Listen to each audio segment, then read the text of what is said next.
And we are live. Hello, everyone. Welcome to the Alien Spaceship stream. You could be watching from anywhere around the country or the world. And I really appreciate every single one of you coming to you from the Spaceship Studios from a galaxy far, far away. And now I'll be switching over to the other screen for everybody. Alright, let's go here. Let's go this way. Alright. So, hello, it is I, Alien Spaceship.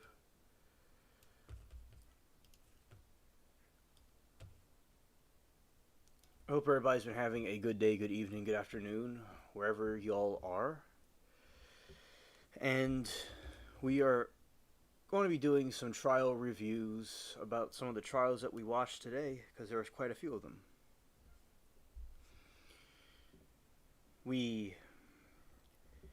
Today was, in my opinion, a very good day of nice chatting with everybody. Appreciate everybody's support. And we also had quite a few questions about the beheading trial, because there wasn't really information that really swayed it in any direction. There was not really stuff that came out that was changing. Now there's some people that think she's innocent, some people think she's guilty. It's still an ongoing debate. Another trial, which I'll get the names up for you all to know, there's a trial where the person was, it seems to be allegedly murdering his girlfriend, and they had the 911 calls, and he seemed very panicked, upset. Some people thought it was quite dramatic, and they had different people go on the stand talking about that one. It's some same thing. People, it's a mystery trial. It's from a couple of years ago, but because of DNA evidence, it got delayed drastically until our modern time, which is in the 25 November.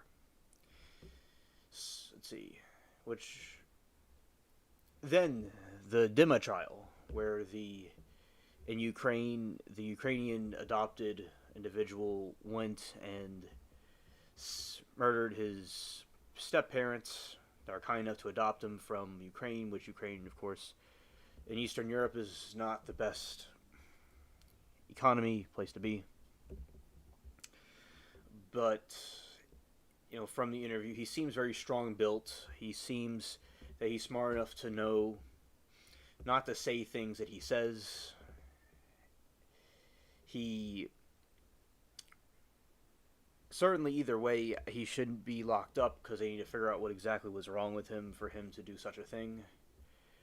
But he did, in my opinion, do it because of some sort of rage, some sort of anger, some sort of outburst. I would say obviously guilty, and there's not much to defend there, but they say he just had a history and he just snapped. But if he snaps, it's still a horrid thing to defend, because there's times where people are defending the undefendable. There's people that can pull it off and do it, especially under the right circumstances. But most of the time, it's an uphill battle that you're not going to even go up the hill. That's what it is a lot of the times.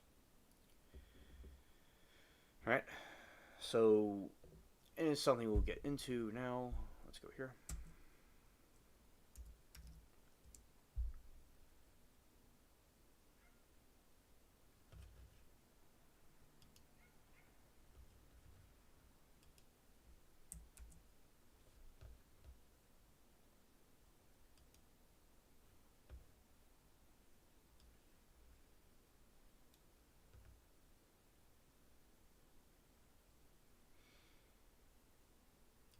Okay.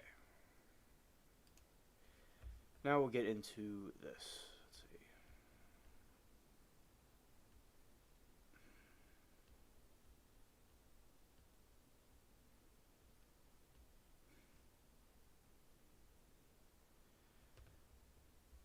First of all, we'll go here to these two right here, and kind of, and then we'll get into the beheading one.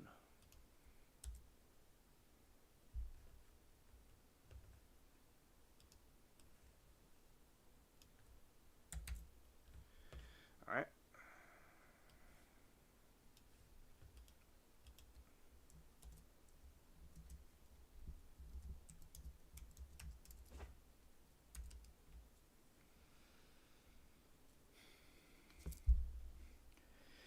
All right, now one of them I was mentioning was in Arizona, the chlorine cleanup murder trial.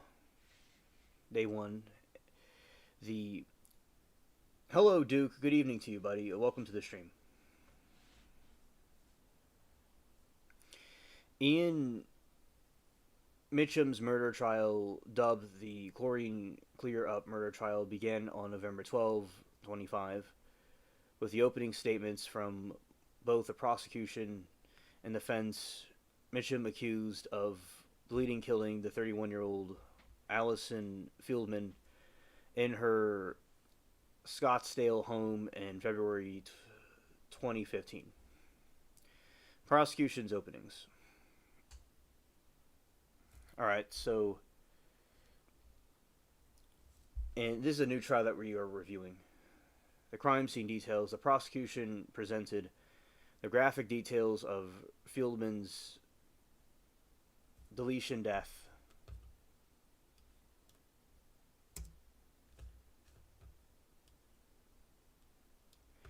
noting that she was found beaten, strangled, and sexually assaulted. The chlorine odor.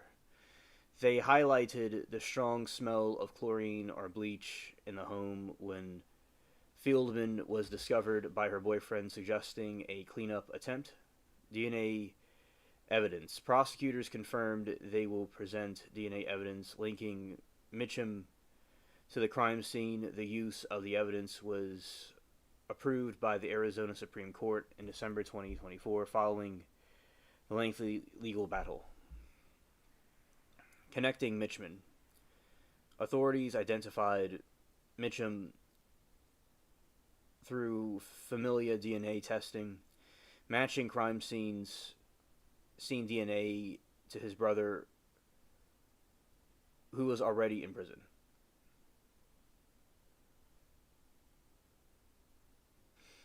The defense opening statements asserted innocence. Mitchum's defense attorney. Oh, hello, Remy. Good evening. Asserted innocence. Mitchum's defense attorney immediately asserted his client's innocence. The third party culpability. The defense pointed toward an alternate suspect, a man who has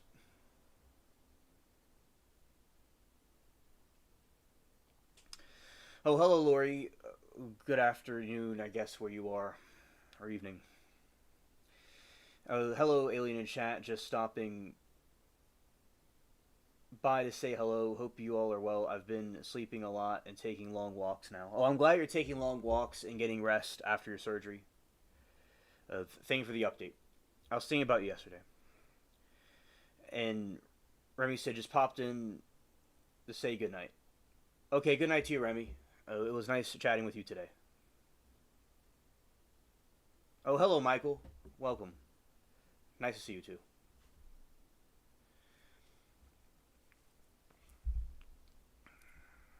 Disputed link.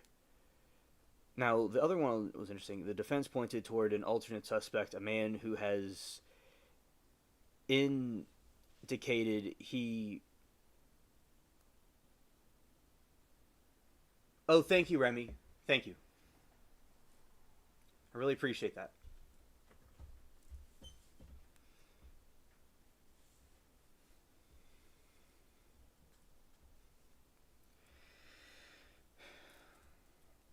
Thank you. Thank you very much. Oh, hello, Glow. Scared.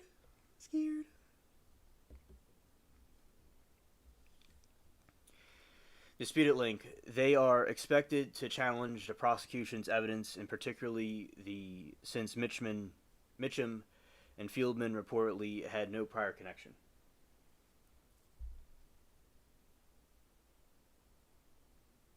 Yes. Thanks. All right, background on the case. Scared.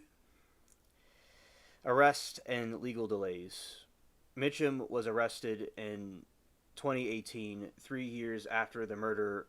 The case was delayed for years by legal dispute over the familial DNA evidence that led to his arrest. Supreme Court ruling. The Arizona Supreme Court ultimately ruled that DNA evidence could be used at trial under the inevitable discovery doctrine. This reversed a lower court's decision that suppressed the evidence. Oh, hello, Mermaid. Good to see you. Hey, everybody. I am messed up from the time switch now. Oh, yeah, the time switch has a lot of people messed up. Yeah. It would mess up people's sleeping patterns and schedules. Indeed. Because, and when I'm like, I'm thinking it's nighttime, but it's like, there's like an hour or two left of court. And I'm like, it's a little bit of like being in a Twilight Zone. Oh, hello, Lynn.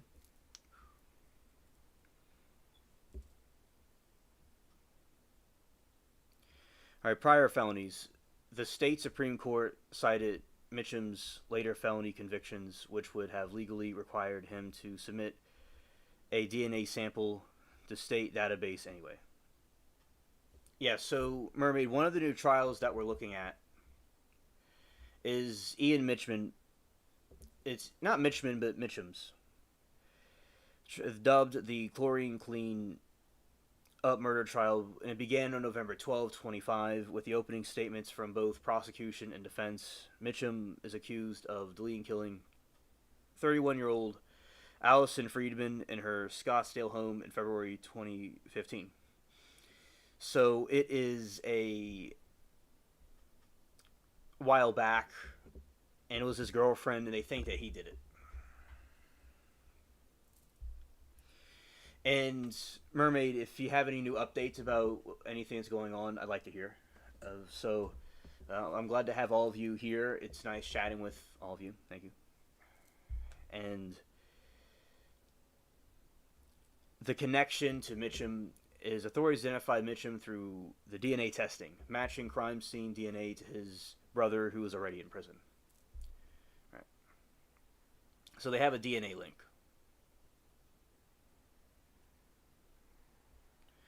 Let's see what the defense is saying.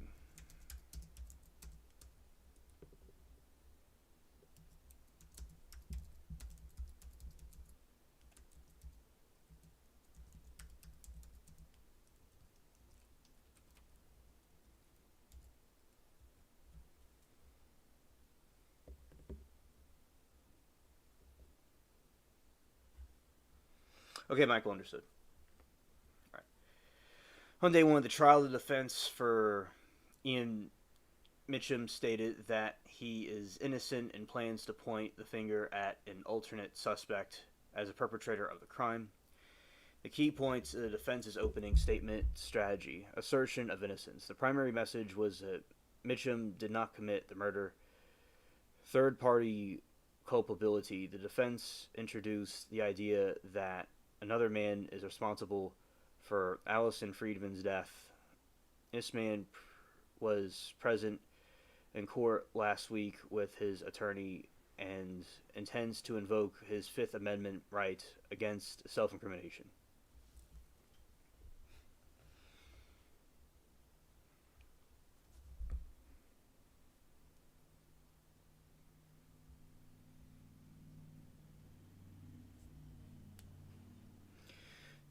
Challenging evidence. The defense is expected to challenge the prosecution's DNA evidence, specifically how it was obtained and its connection to the crime, given the initial lack of a link between Mitchum and the victim.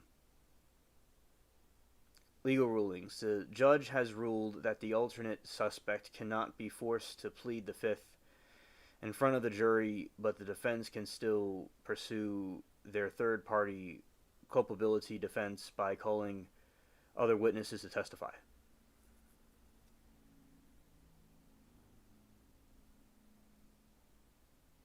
Hello, Zero. It's been a minute. I was thinking about you last night. Hope you've been doing well, buddy. Glad to have you on board.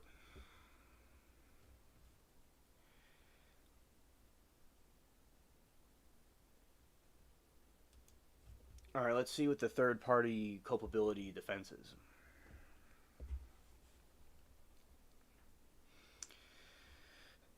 The defense third-party culpability argument centers on the unnamed alternate suspect who they claim to have motive and opportunity to commit the murder, not Ian Mitcham. Key details: the defense's claims regarding the alternate suspect include incriminating statements. The defense claims that the man incriminating statements to neighbors in the past, proximity to the victims. The suspect reportedly lived not far from Allison Fieldman's home.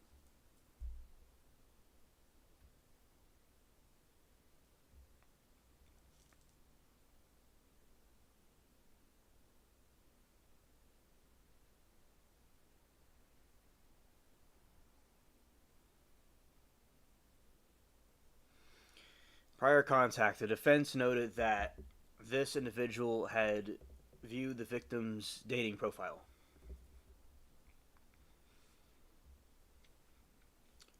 Invoking the Fifth Amendment. The defense had hoped to force this man to invoke his Fifth Amendment right against self-incrimination in front of the jury, which they believed would imply his guilt. However, the judge ruled that the man can exercise his right outside of the presence of the jury. Okay, Michael, welcome back.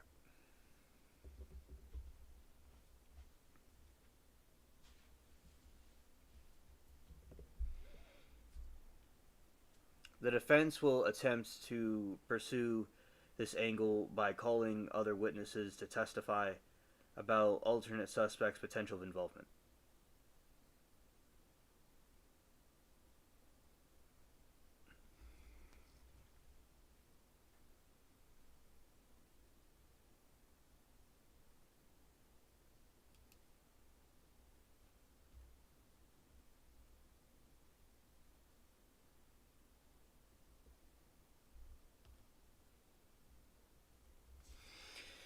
The defense for Ian Mitcham has stated that the alternate suspect made incriminating statements to his neighbor, but specific content of those statements was not detailed in initial news reports of the trial's first day. The defense plans to call witnesses to testify about these statements and other actions of the alternate suspect to build a case for a third-party culpability.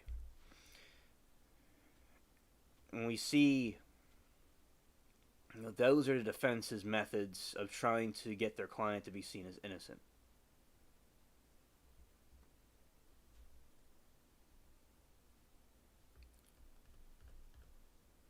Let's see, because I think the openings are quite long, actually.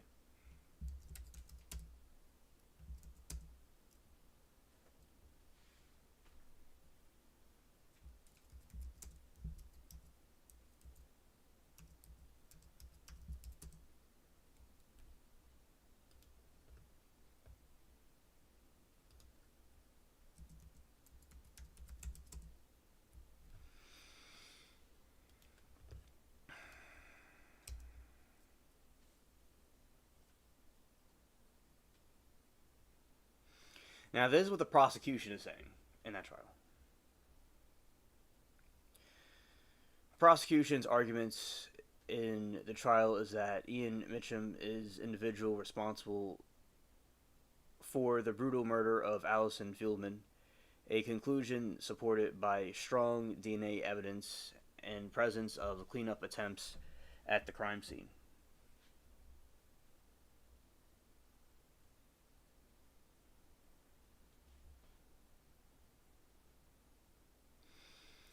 Alright, graphic crime scene details. Alright, prosecution detailed the violent nature of the murder, noting that Fieldman was found beaten, strangled, and sexually assaulted. Concealment attempts, a strong odor of chlorine or bleach was present in the home, which the prosecution argues indicates an attempt to clean up the crime scene and eliminate evidence. DNA evidence. The central pillar of the prosecution case is DNA evidence linking Mitcham directly to the crime scene.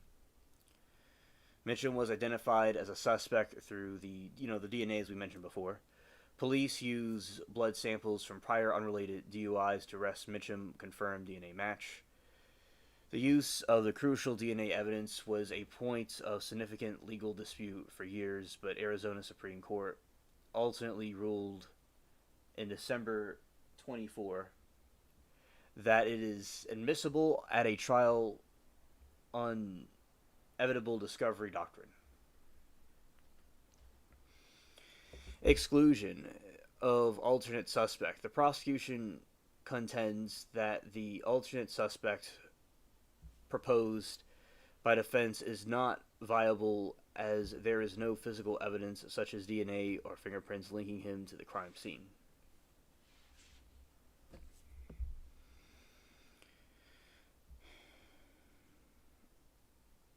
Now, going over the timeline of the evidence murder and the chlorine case is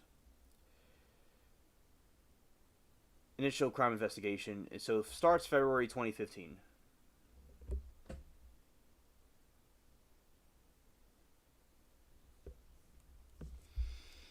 Allison Fieldman, 31, is found dead in her Scottsdale home by her boyfriend. She had been beaten, strangled, and sexually assaulted, as we said. And in February 2017, is with the case cold, the Scottsdale police go door to door in the victim's neighborhood asking residents for voluntary DNA samples and efforts to find a lead and break through an arrest. In April 2018, the initial use of that's when they used the brother's DNA to figure out it was him. And later in April in 2018, police used blood samples that had been taken during the unrelated DUI arrest in 2015 confirmed that it was a match. And then in that April, he was charged.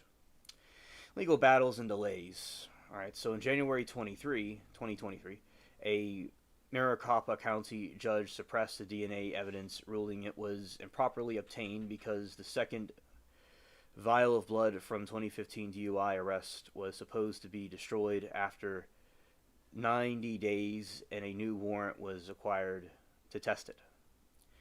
August 23, a state appeals court reveals the lower court's ruling allowing DNA evidence to be used. December 24, Arizona Supreme Court upholds the appeals court's decision, definitively ruling that the DNA evidence is admissible at trial under the inevitable discovery doctrine, citing Mitchum's subsequent felony convictions that would have required him to submit DNA sample anyway.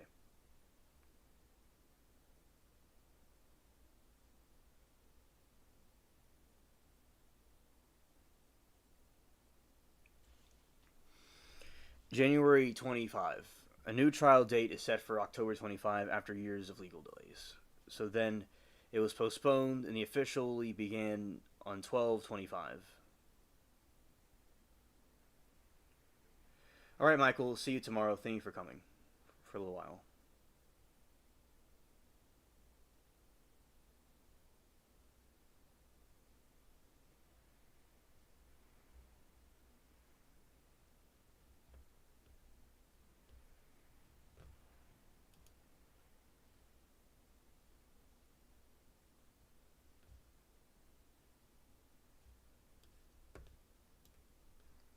Okay, so that is about the chlorine murder trial.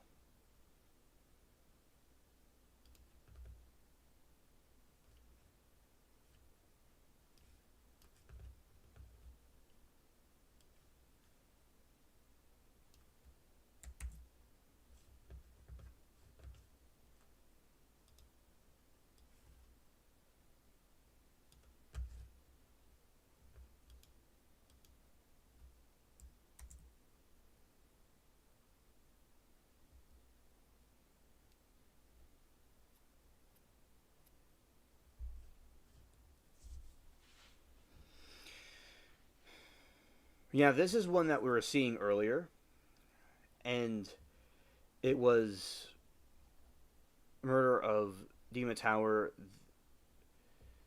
or trial of Demon Tower,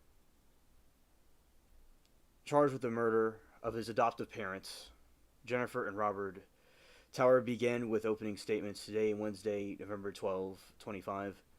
The defense has already offered to plead guilty to manslaughter in exchange for a 40-year sentence, with prosecutors rejected.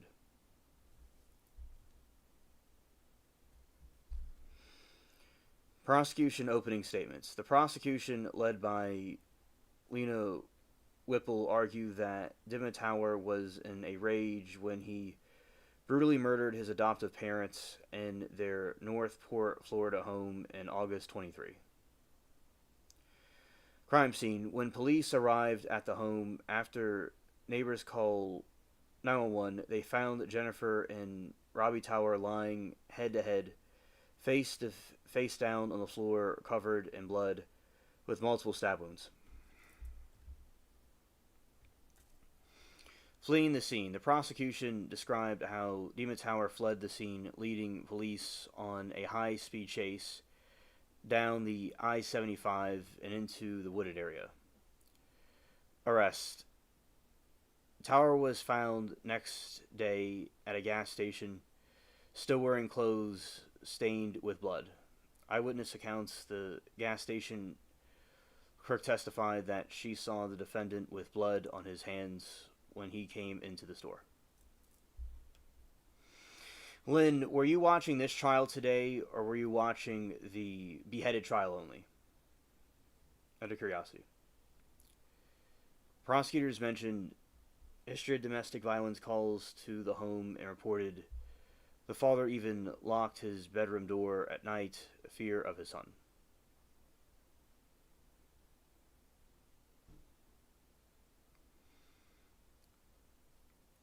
Defense opening statements. The defense attorney, Mark Gilman, concealed that the Tower was responsible for their deaths, but urged the jury to find guilty of manslaughter, not first-degree murder, the mental health trauma. The defense emphasized Tower's difficult upbringing as Ukrainian orphan, claiming he has history of mental health issues and was victim of significant trauma and abuse. Emotional breakdown.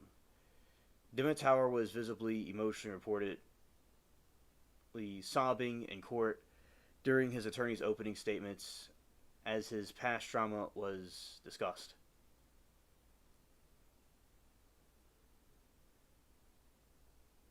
Focus on manslaughter. The core of the defense strategy is to argue that the killings were not premeditated first-degree murder, a result of his psychological damage and a rage that justifies lesser charge of manslaughter.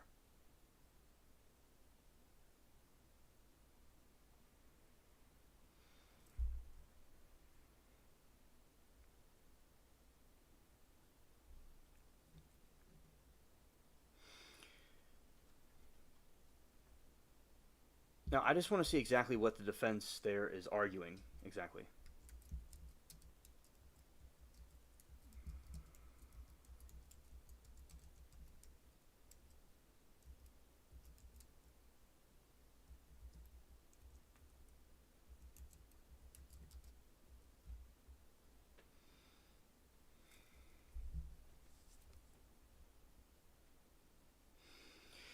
The defense is arguing for a conviction of manslaughter, not first-degree murder, in the trial of Demon Tower. Alright, so that is what they're trying to do, to give him a lesser sentence, because either way, it's not going to work either way, because he's going to be locked up, but they're trying to get less time for him. Alright. Admission of guilt to a lesser charge. The defense concedes that Demon Tower is responsible for the deaths of his adoptive parents. Lack of premeditation. They argue that the killings were not premeditated first-degree murder.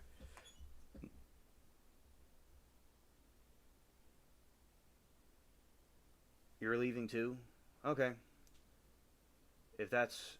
Oh, you're talking about the... Oh, I see what you're saying. You're talking to Michael. Okay. I misread that. Okay. Lack of premeditation.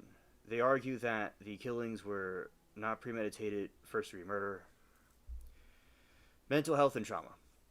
Defense is emphasizing Tower's background as Ukrainian orphan who experienced significant trauma and abuse leading to mental health issues. Emotional rage.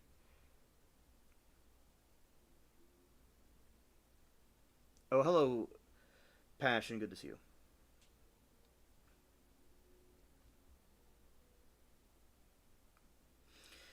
I don't know how to feel about the adoptive parent case. Apparently, he was unhappy in America, and where's the social worker? Right, right. Yeah, sometimes they will feel a. I knew somebody that was adopted from from Russia, but not Ukraine, but it was a similar region. Yeah, they will have a feeling for their homeland and feel something to go back to where they originally were from. And he obviously had a lot of trauma growing up because of he probably lost his parents in a war zone. That's where he was. So yeah, they should have had him have counseling or the social worker if he was having such issues. But either they didn't address it or they failed to really get him the help that he needed to prevent this outburst he had, because he had the anger that was being you know contained and contained, then it just exploded, and then it became the rage that he is, because they're trying to get a lesser charge for him. But yeah, it's a really a sad situation, considering where he didn't have to do this and go down this path, but something was obviously bothering him, and he did have trauma from his upbringing. Although, of course, he was wrong what he did, definitely. And that they're emphasizing that his background as an orphan who experienced significant trauma and abuse leading to mental health issues, the emotional rage. They suggest that the killings were the result of an emotional breakdown or rage tied to his psychological damage and difficult upbringing, which legally aligns with the definition of manslaughter rather than murder. Right, and now let's see what the defense is saying is evidence of his mental health abuse and trauma. And this is during his opening statements. During their opening statements, they said this. During the opening statements on day one of the trial, the defense mentioned Tower's background and mental health, did not present specific evidence to the court. Passion says, even if he was traumatized as a kid, it doesn't change the metrics of murder, number one. It's possible, though, the jury might go easy. Right. Of course, he needs to be locked up, and there's no excuse about what he did. There's no excuse at all. Especially how he went and chased the mother down to go do the stabbing. It was completely deliberate what he did. Like he was apparently consciously aware of his actions as he was going off. But in this circumstance, he was, yeah, that is true that probably had a factor, but it's possible he could have came out like that if nothing ever happened to him in his life. He could have just had something in him that was like that, but could have been brought out through that. So yeah, we'll see what the jury does, because it's a unique situation, but of course, murder is murder. Absolutely. Abuse claims. The defense mentions that Dima had been a victim of significant trauma and abuse in the orphanage, stating that he had bruises and was often underfed, describing the orphanage as like a prison for kids. He reminds me of Voldemort, Tom Riddle, because he was in an orphanage and he became a murderer too. There's a lot of times in stories, fictional stories mirror things that really happen. And Tom Riddle was in the war. There was a war going on in England when he was in the orphanage. It kind of mirrors this individual. History of mental health issues. The defense claimed he had a history of mental health problems resulting from past trauma. So they're not saying anything specific, but they're saying he had a mental health crisis. And obviously, was not well in the head, but it's not anything specific that was mentioned. The defense's opening statements is a roadmap of what it intended to prove specific evidence, such as witness testimony from family members, the social workers, mental health experts, possibly documentation of his time in Ukraine, and medical records would show more about it. Let's see what happened in Ukraine. The defense is not anything specific. They have not shown any. Well, of course, the trial just began, but they have not shown anything specific so far. They're going to have witness testimony.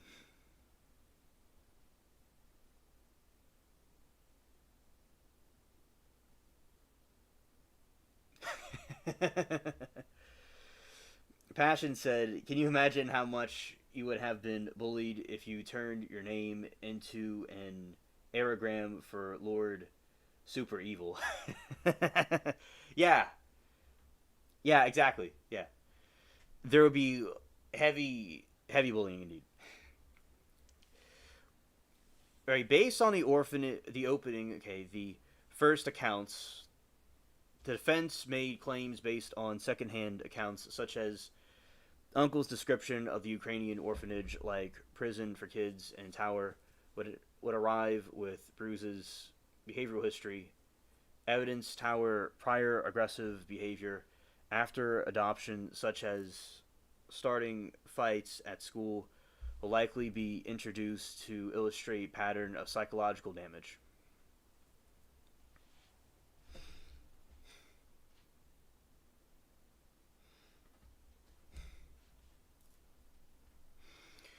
Mental health documentation. Yeah, exactly, dude. Yeah.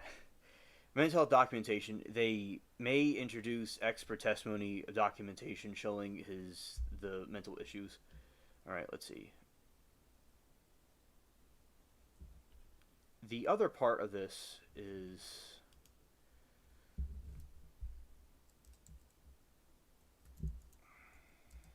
was he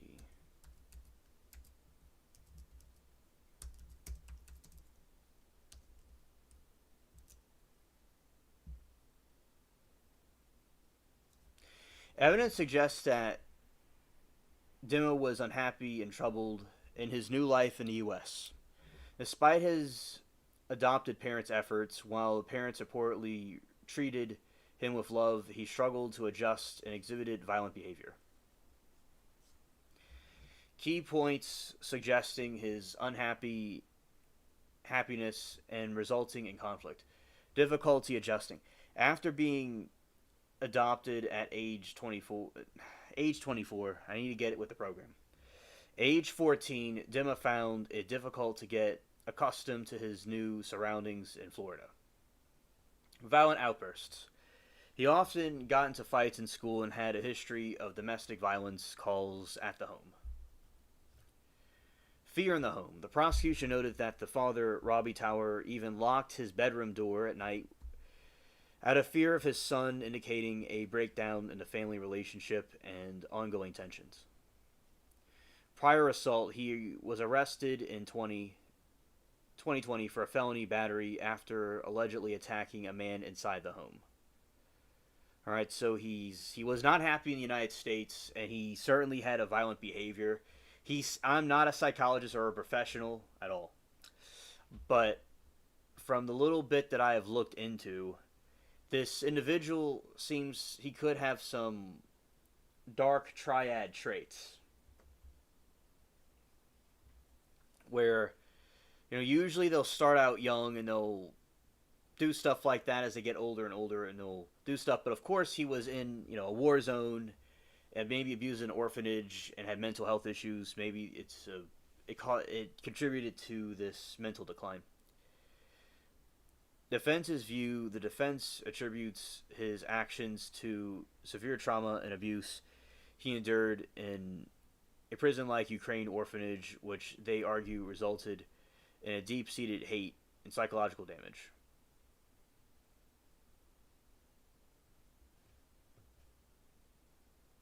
And we'll see about what specific actions these were. Let's see.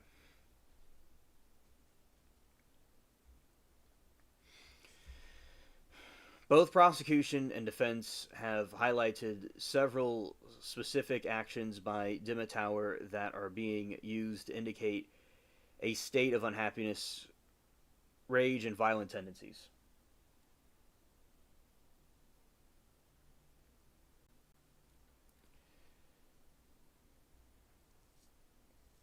Okay, brutal, frenzied attack. Tower allegedly used the steak knife to attack his parents as they slept. We know about that.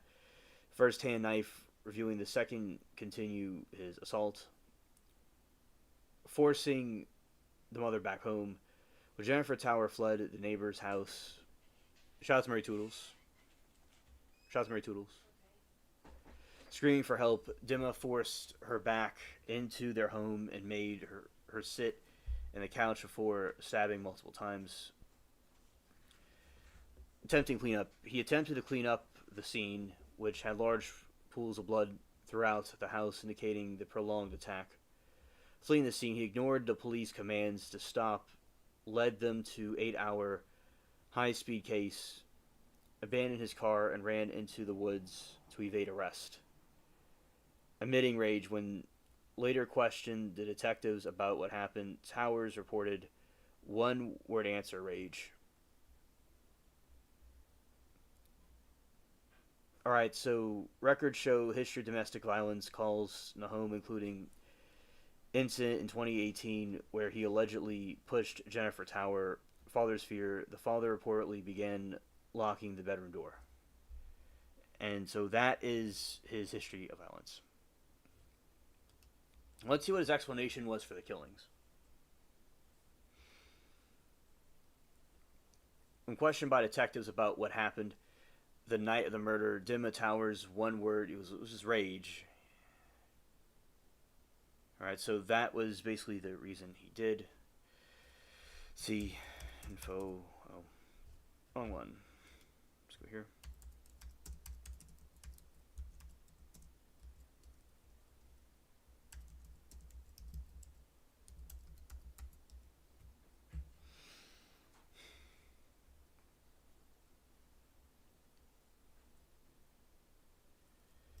In this case.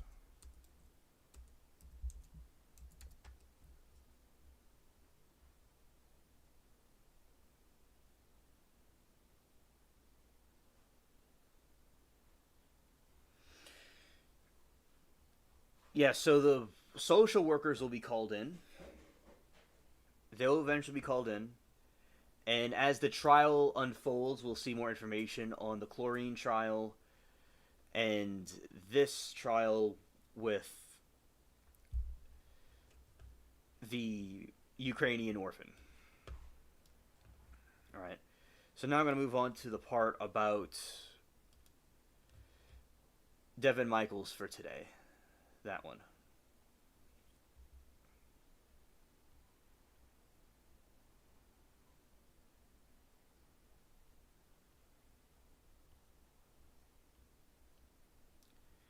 There we go.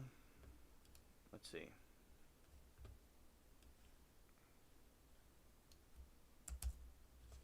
All right.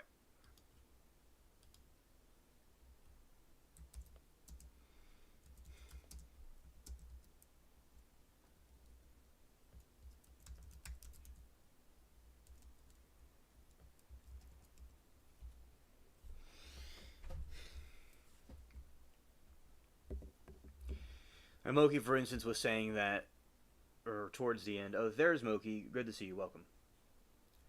Right on cue. Yeah, she was, like, towards the end, she didn't really get anything out of what was being shown at the end. And yeah, it was, like, the part, there's a part they're talking about the gentleman on the stand. It was Japanese, I think. It was, or if he wasn't Japanese, it was some other Asian. He was talking about the blunt force trauma on the head. And yeah, I think that the security footage on the door, the bell cam, is interesting to look into. That'll be interesting to look into. And Rita said hello there. Yes. Oh, hello there, Rita. Good evening.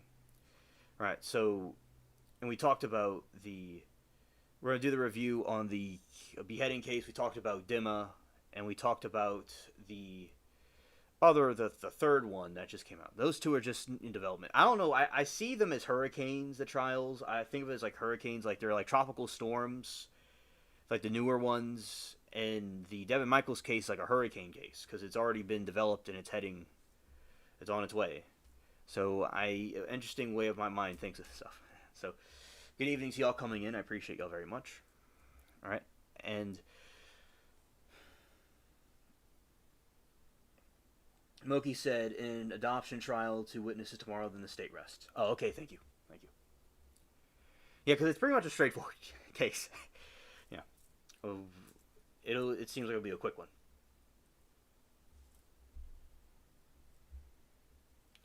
Yeah, yeah. It's a it's a messed up situation. Defense has no witnesses unless the kid testifies. Okay, thank you, Moki, for the update. Thank you. They're claiming they had evidence of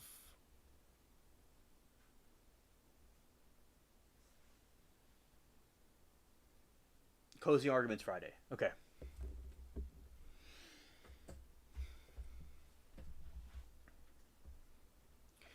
Yeah, so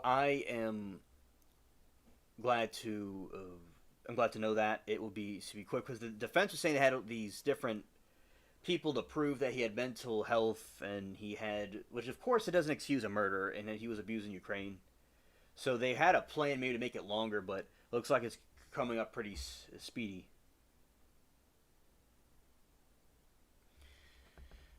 I saw it throughout the day, and eventually I came to the chat.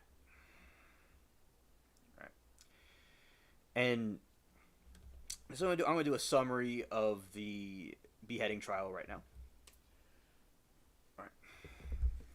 On day 5 of the boyfriend beheading, which took place on Wednesday, November 25, the focus was primarily on digital forensics and continued presentation of the prosecution's case.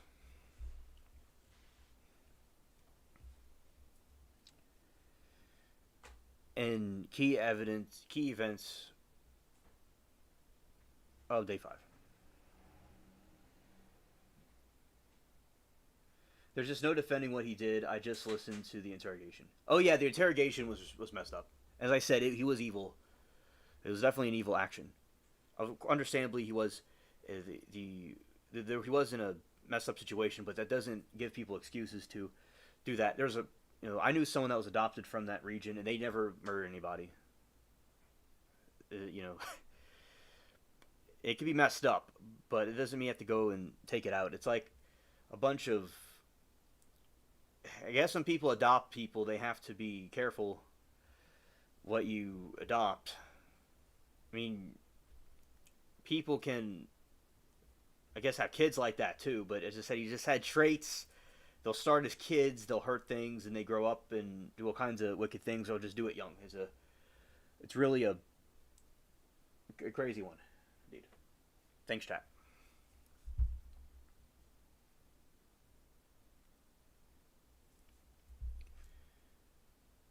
Let's see.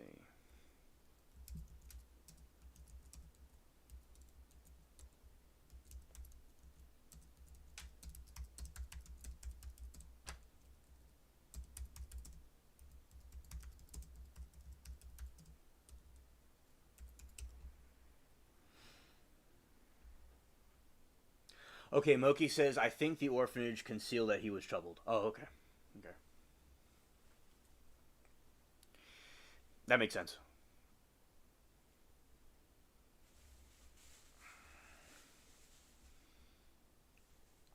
All they really need is sympathy from a juror. Poor little orphan pulls out a tiny violin. Help. It doesn't work. The murdered people who who took care of him. Yeah.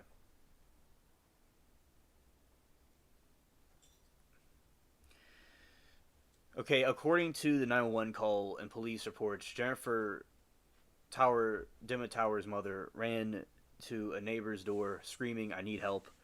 When neighbor opened the door, the mother was gone, but there was a large amount of blood in the steps. Okay. The prosecution stated Dimma forced his mother back into their home before continuing the attack. Initial reports did not detail the specific words he said in her during the time, but the only statement attributed to regard the incident was single word rage when later questioned by detectives about his motive.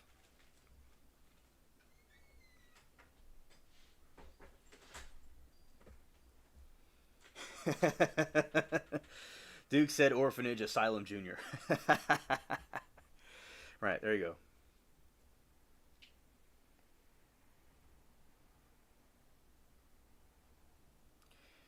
So the reason why he did it, the kid said it was rage. He told police.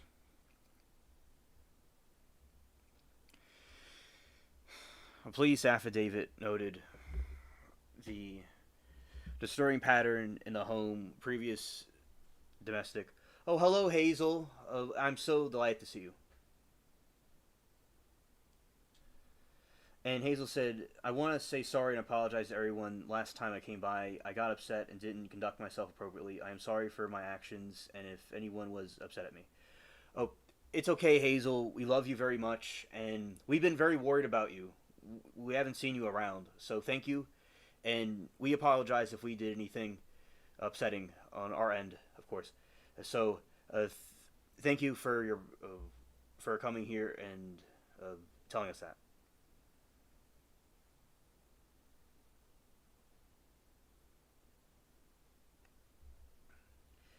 Upset right now because of lack of context. Lucky I got over it as I typed that. Hey, Hazel. Right. He never gave a reason. He was just an angry person. Yes. All right. Shout out to Hazel. Glad to have her on board.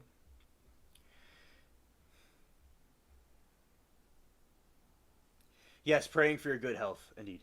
And I saw earlier. I was. I commented later on, but when I saw about earlier, yes, prayers for health for Hazel. Yes.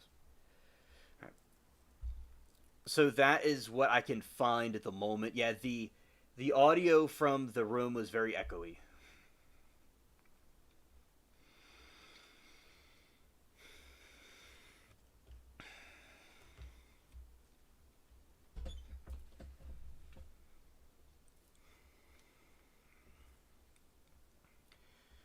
All right, Wednesday, November 12th, 25. The focus was primarily on digital forensics and continue presentation prosecution case. Forensic testimony. The main witness on day 5, Detective Carl Lippisch, a digital forensics expert from Henderson Police Department, Ring camera. Evidence testimony centered on ring camera system that had been uninstalled for the victim's mother home on Jonathan Willett was living time and later found in Devin Michaels' garage. No footage from the cameras was recovered.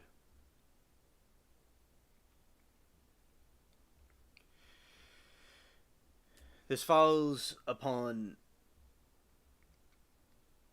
a husband, Michaels, and earlier in the trial about the camera system removal. Continued focus on motives. Okay, so Hazel says, I especially owe you, Alien, a big apology. Of course, I am sorry I interrupted here now. Thank you for your kindness and compassion. It means the world to me. Thank you so very much. Oh, you're welcome. My pleasure. Yeah, because that's what they were mentioning to me earlier about the camera evidence. Okay, so the ring camera system had been uninstalled from the victim mother home. Jonathan Willett was living part-time. Later found in Michael's garage. No footage from cameras was recovered. This follows up on testimony from victim's husband, Reverend Willett, victim's son, earlier in the trial about the camera system's removal. continued focus on motive. The prosecution continued to build its case that Michaels deleted Jonathan Willett because she was concerned this moving and would disrupt her life and relationship with his son and her husband, Riv Michaels, who Scene had married for insurance purposes, but also was having a long-standing affair with. Okay. Moki said the Vegas trial was born today. Yeah, yeah. I hear you.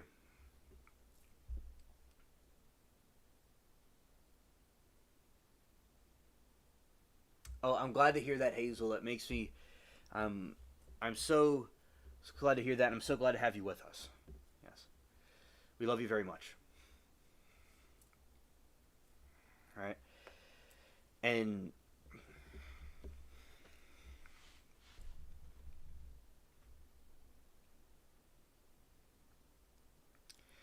the fence may suggest the alternative weapon and have been used by someone else. So many people in chat still looking at the sun. The jury questions were insightful, though. Yeah, the jury questions were interesting. Yeah, a lot of people are pointing at the sun, and I don't mind if it's the sun. I don't, mind being wrong. It's just that he would have had to have orchestrated it really, really well for it to be a thing.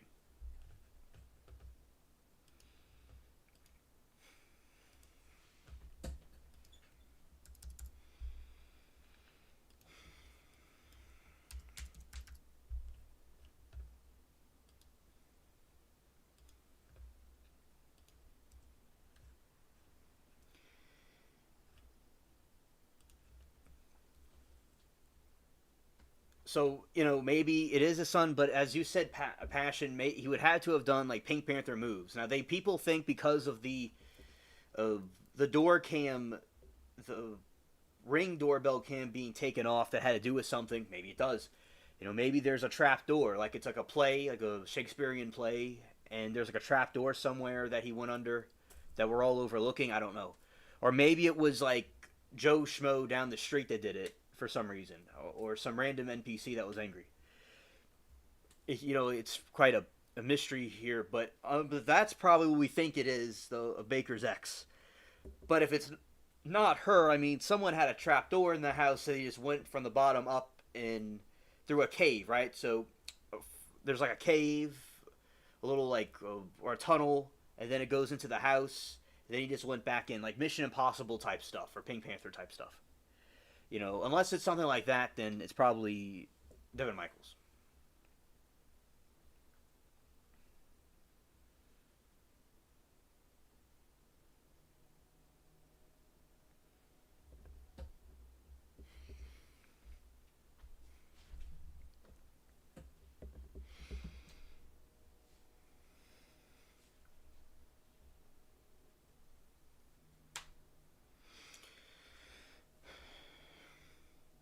Evidence handling. Previous day's testimony include police crime scene analysts mentioning that swords found in Michael's living room floor were never tested for evidence, a point defense may have tried to use, suggesting alternate weapons could have been used at some point.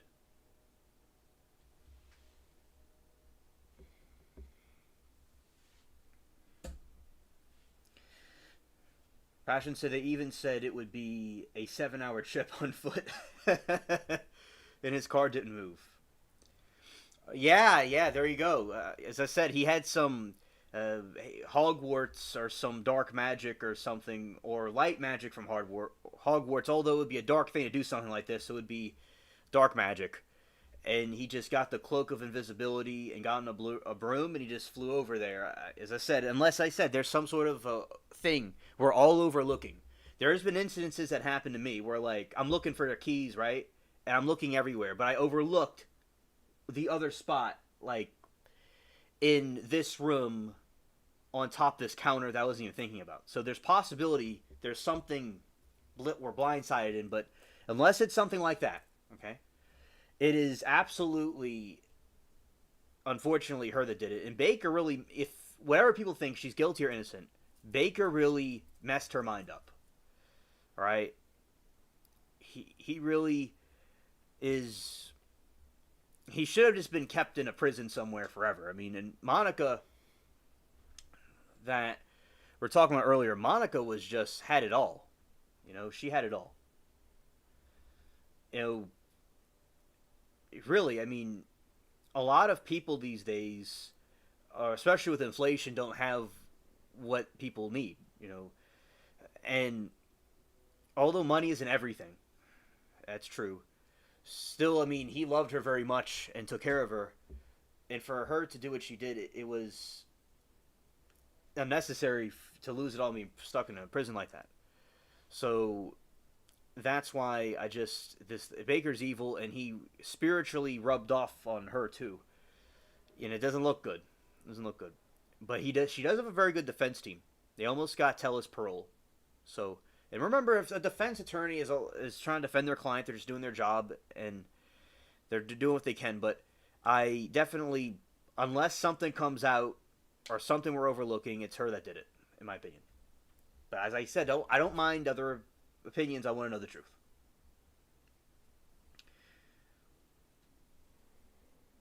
I said, okay, they said it could last weeks, maybe months, with the holidays coming up. Yes, I saw in chat earlier that people were mentioning because of the holidays and different things that are going on that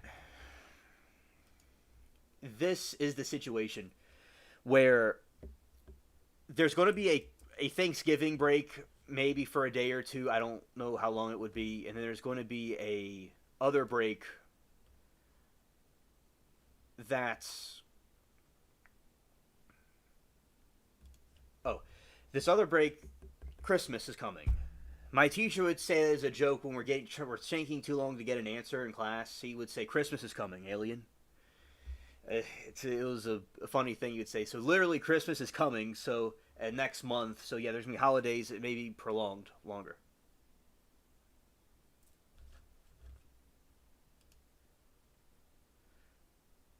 Oh, thank you, Christine. It is so great to see you. Welcome. And welcome aboard. I'm scared. Right.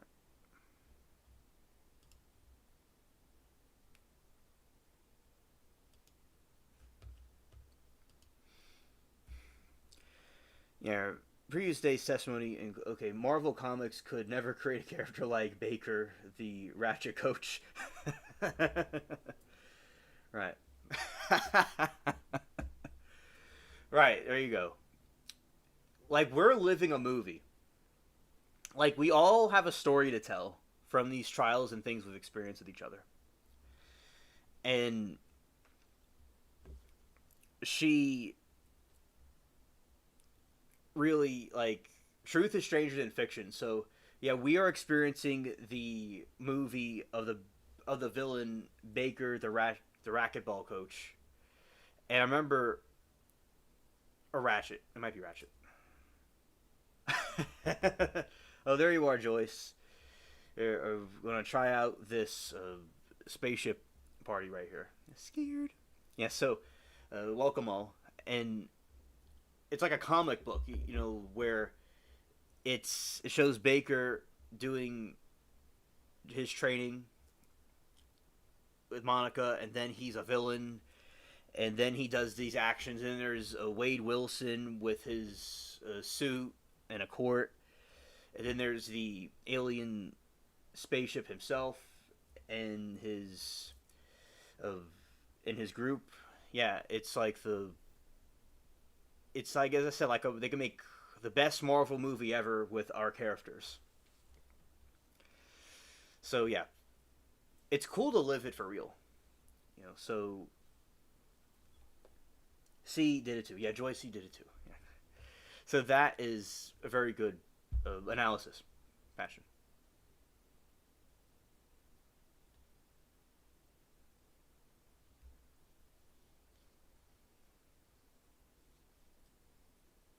Oh, hello, Sauce. Good to see you, buddy.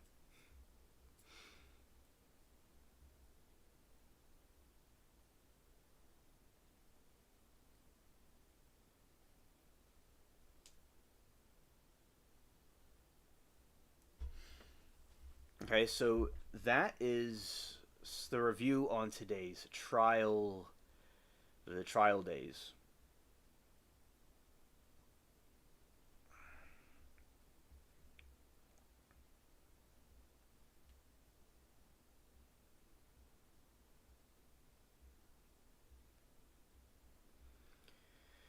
All right, because I was skimming through the different trials back and forth, and we will see uh, how they go. So the other ones are in current development, and then this one will, if the one is still going, is still going. Let's say explain.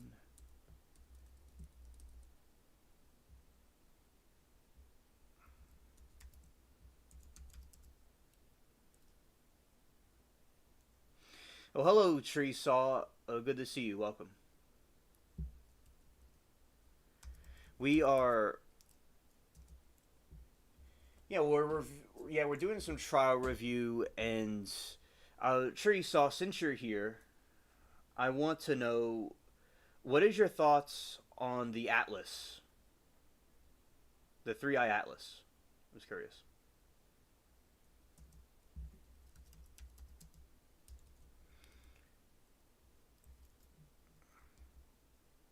Oh, that's good, Moki. That's good.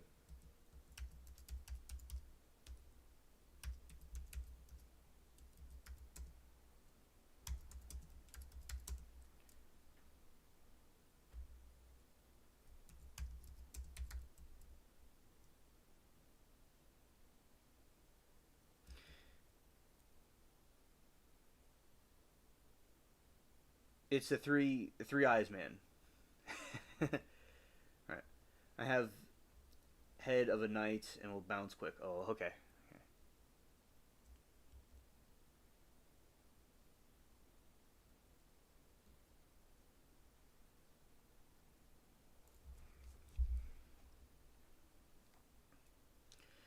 Four eyes and it's speeding backwards. Scared.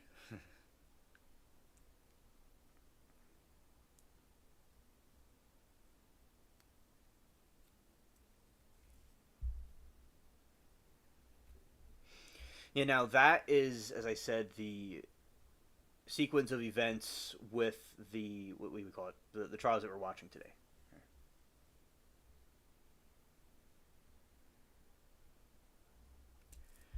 Okay. Now, one thing with the three eye atlas thing of Tree Saw, it's from I think the time before us. Meaning, yes, yes.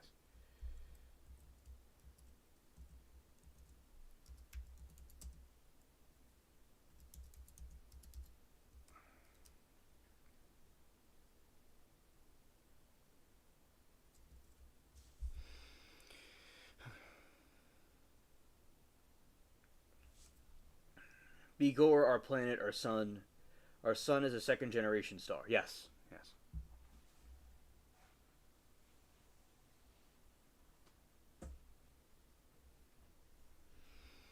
Now with the three atlas, it is continuing its journey through the solar system, growing a prominent tail and exhibiting unusual behavior that is puzzling astronomers and generating speculation about its nature.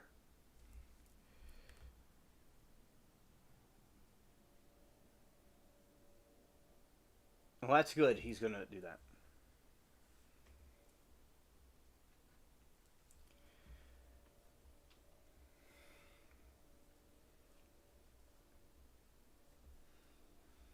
Growing tail. The new images from November 9, 2025 shows that the comet has grown both a regular tail pointing away from the sun and the anti-tail toward the sun. We want Chinese now. Maybe one day we can detect its gas and age, but they say it's older or as 4 billion years away. But yeah, you see with the sun, I remember I asked when I was in school, like if we, when I was a little kid, like can we walk on the sun with something? They're like, no, we would all like get vaporized. So that would be interesting in the future. If they could figure out technology to go on the sun and see like what it's more about. It would be pretty cool. We'd be a little ways away from that though. It would have to be pretty much like indestructible.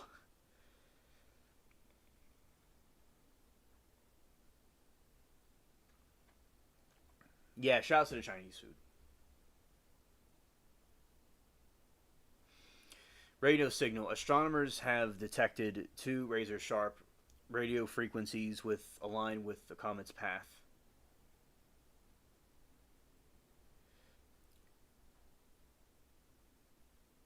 Yes, Chad is hungry.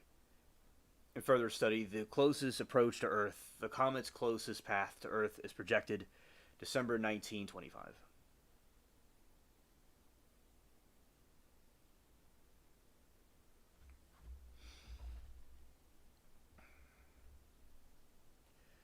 Sauce is trying something different.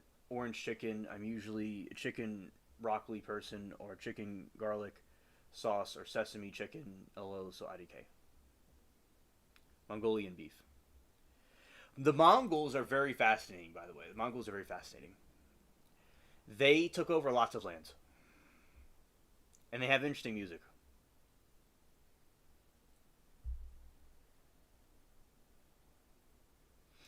The closest that the comet is going to head to Earth is on December 19.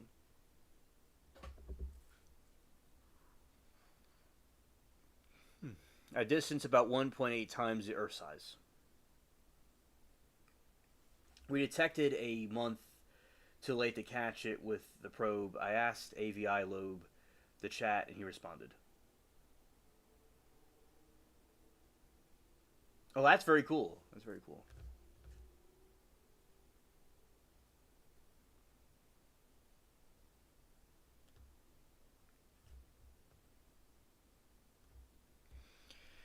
Unusual behavior. Despite recent claims it had exploded, the comet appears intact but is exhibiting anomalies, including non gravitational acceleration and a bluer appearance than the sun, which is unusual for the comets.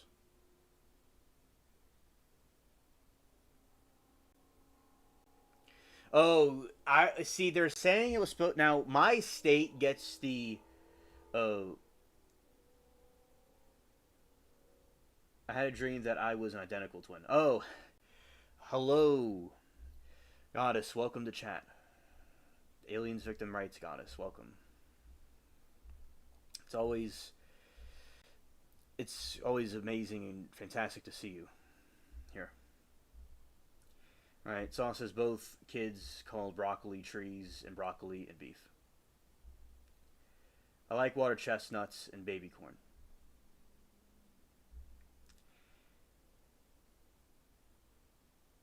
Your your twin was in the chat earlier saying the same thing. Yeah.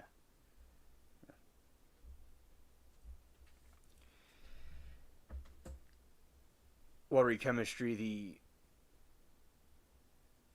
observation confirmed. My gem, G stands for something other than goddess.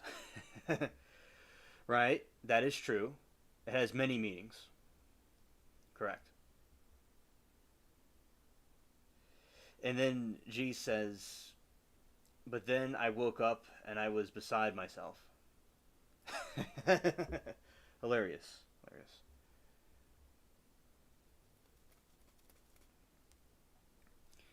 And Tree Sauce says, of course, the Three Eye Atlas could be a Pansem panspermia machine. We don't know yet. Right. Right. Okay.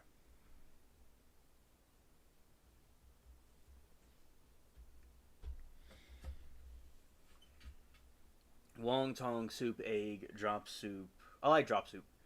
Sweet, sour shrimp, chicken.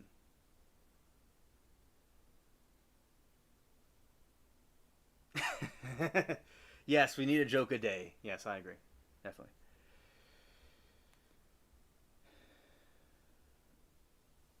Yeah, we were discussing Chinese food, and before we were doing a review on the trials that we saw today, and not much activity with them, but we were talking about our thoughts on the trials from earlier, and then we got into discussing some Chinese food as well.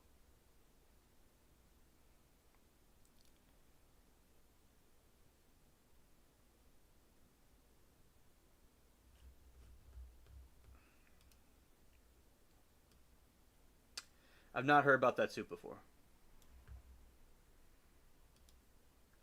Life does create from very basic things, which has critical makes life appear everywhere.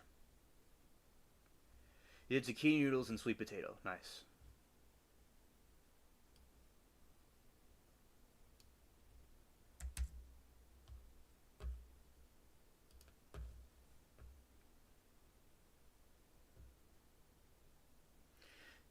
Just and gives us a joke a day, but then the same joke.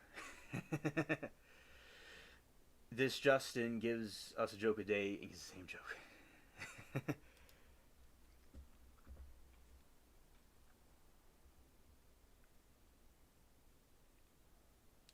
Other words, who am I to say or argue with 4 billion?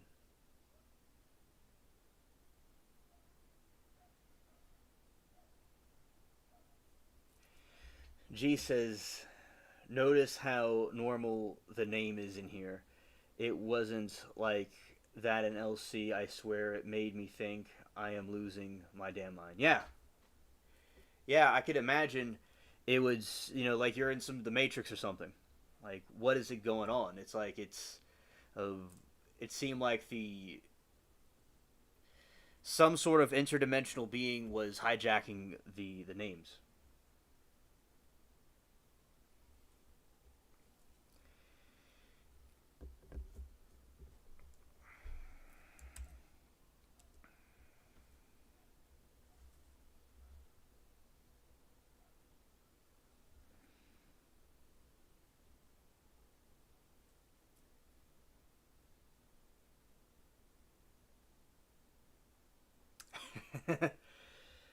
Passion said,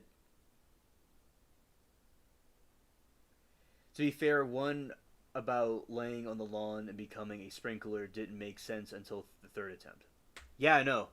I remember one time I was a sprinkler, but me, it took about an eighth attempt because my alien, as enthusiastic as my alien mind will be, it basically is true that my sprinkling abilities were quite hindered by the intergalactic radiation. It prevented me from adjusting enough to being a sprinkler sooner.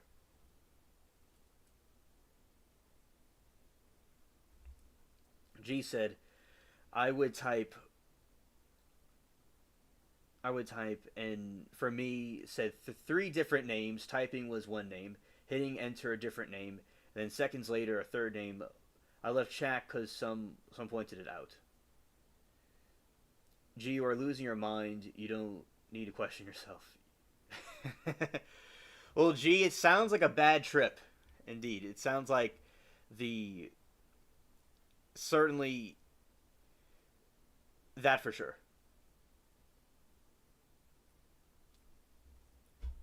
It's like I think I must have done something where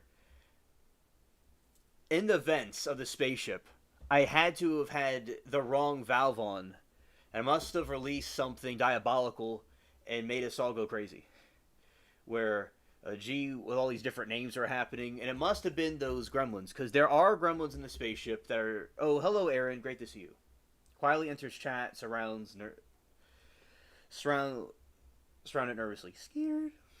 And hello, 666. Good to see you, my friend.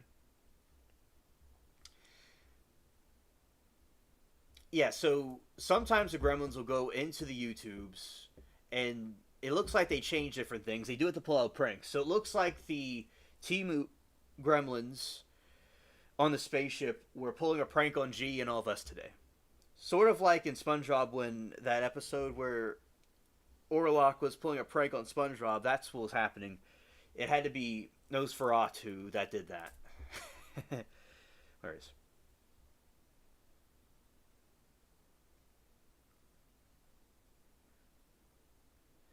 I believe in radiation. Or believe in radiation, right? Yeah, other people were noticing what G was experiencing. Yeah, that is true. Other people pointed it out, and they saw that the name was changing on its own back to like what it was. So then she changed it back to the other name that she chose. It looks normal in here. I think it's from all that change. I restarted Alien, came back, but it still was doing other names. It's the strangest thing. Thank God it's normal here. Yes, amen.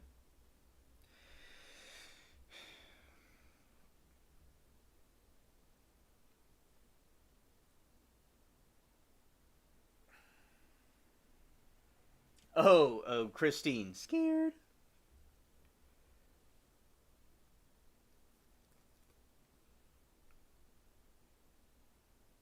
Six said, Rita, howdy. You be honest, I'm not doing the new trials either of them. I don't give a fuck about the kid in Florida, and I'm not spending 6 months in the Bleach trial. Scared? Oh, they still have the sign? Okay.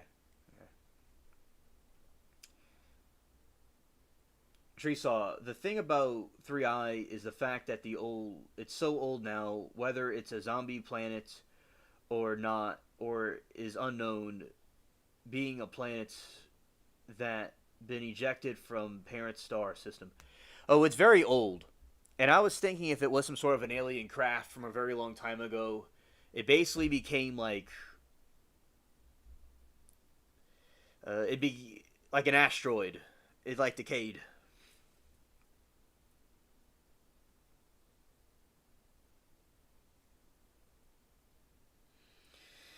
Yeah, something like that.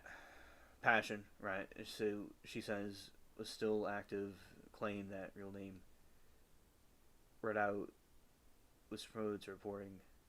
Well, yeah, something happened with Sauce a while back, but he didn't really do anything. Then we're like sticking up for him and telling her to stop in the stream. To not be mean to other users in the stream, and it went sour. So, uh, and there's a reporting because of defamation and all these different things. It was quite a wild ride. So, but I appreciate everybody sticking up for the spaceship and myself and each other. That is respectable. It's 6 months. There's this trial G that is happening, where it will be the trials that are coming up could be prolonged for longer periods of time because they are because of holidays that are coming up. It may cause it to be pushed back. That's why.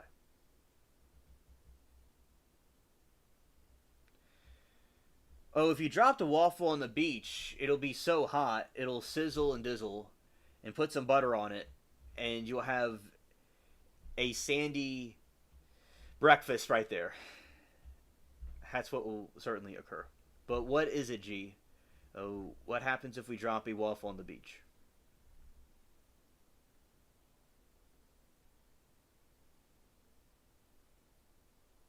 Yeah, passion. It's okay. I didn't mind explaining.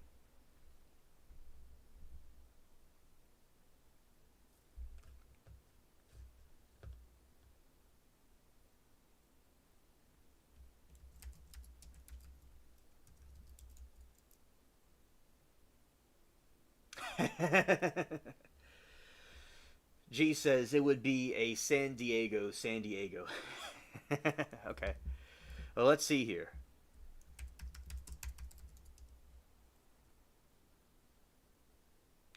They have a whole planet made of diamonds. Well, that's cool. I think that's probably serious.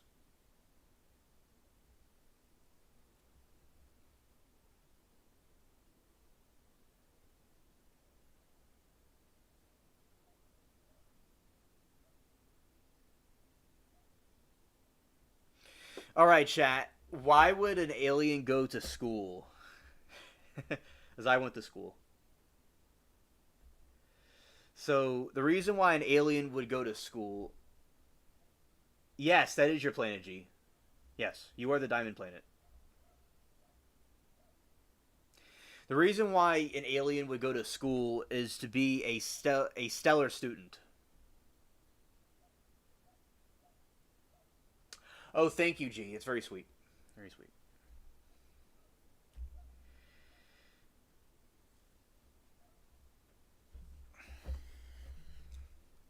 And G, you help keep our planet safe. And we have that. And so that is what it is. The alien goes to school to become a stellar student. Yeah. Scared. I seen one had a black screen, one had a woman look like Lori Vallow with her hair. Ah, okay.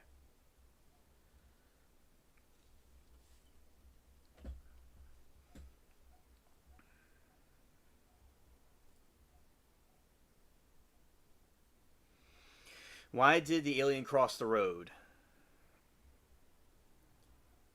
To get to the other space. And the other one is what's an alien's what is an alien's favorite place to go to on the internet? And that is the World Wide Web.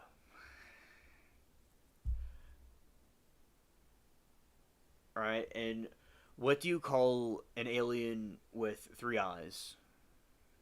So it says an alien with a bunch of eyes. Yeah.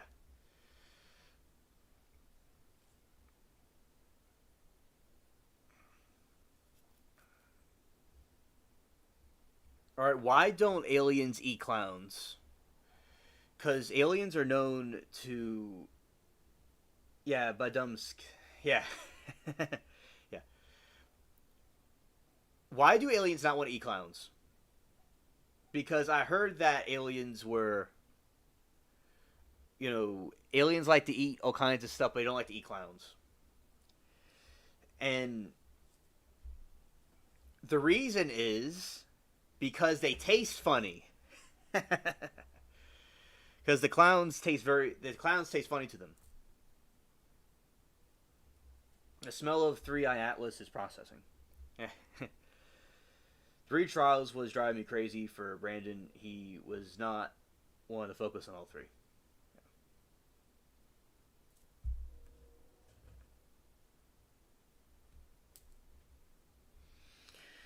What is an alien's favorite chocolate bar? Because aliens like to eat chocolate too. You know, that is the weakness of the alien is a chocolate bar. You know, it's a way to stop over and get a bucket. All right, you get your bucket out and fill it up with water, but instead you go and dump all of the broccoli in it instead. When the broccoli's supposed to go on the table, because it just makes aliens go crazy.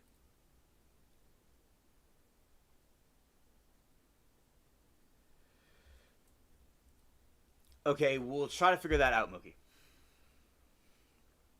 Let's see.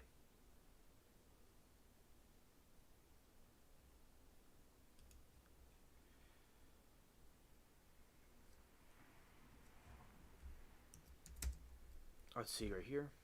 Let's see.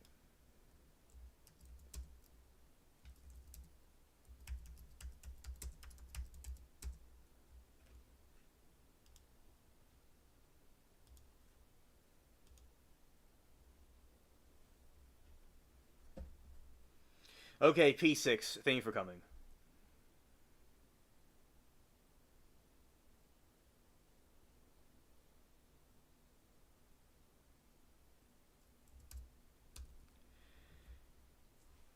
Okay, and G says, "Hey, why do you think the optometrists live longer than other people?" Hmm, that's a good question. Something that I'm going to be wondering myself. Oh, hello, Anna. Good to see you. Let's go here.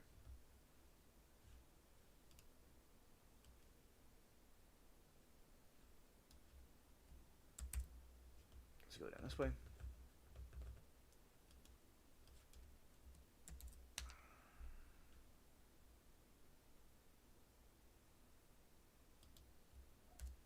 And why is that, G? What is the reason?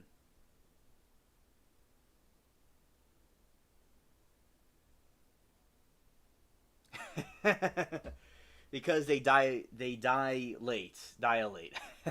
Nice.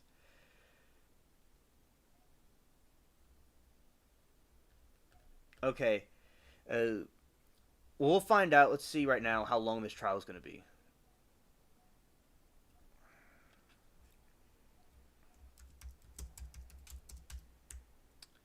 See, is the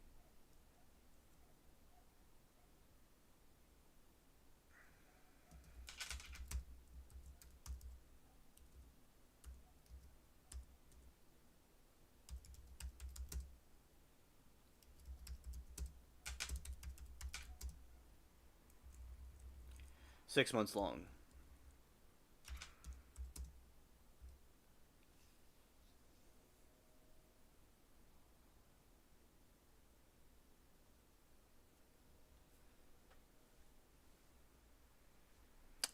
I have to put the name in here.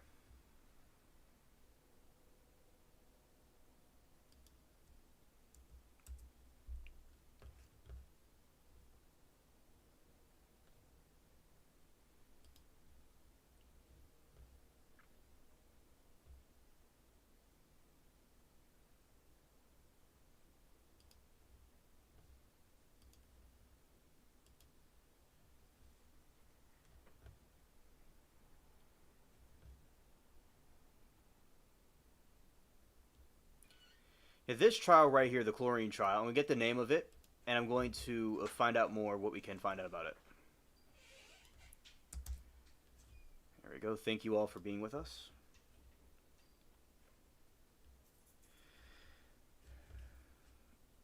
Yeah, good to see you, Anna.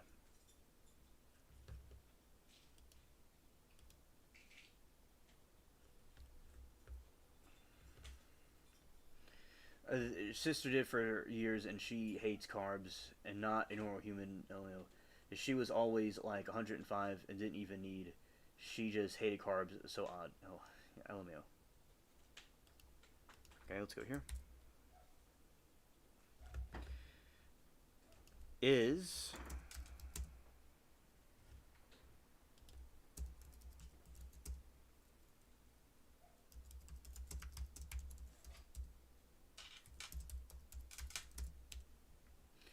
he's doing a trial? Is that the chlorine one?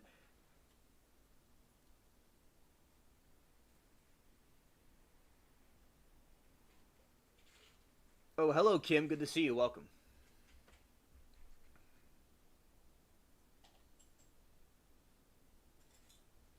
Oh, thank you, Rita. Okay, while no definitive timeline exists, the murder trial for Ian Mitchum.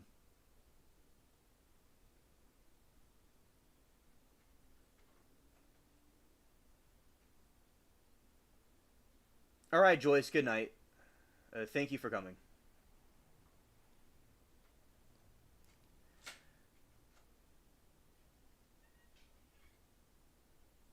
All right, so while no definitive timeline exists, the murder trial for Ian Mitchum is projected to last longer than 6 months. The jury selection alone was expected to take weeks. An Arizona news station reported that late October that the trial was set to last longer than May 26.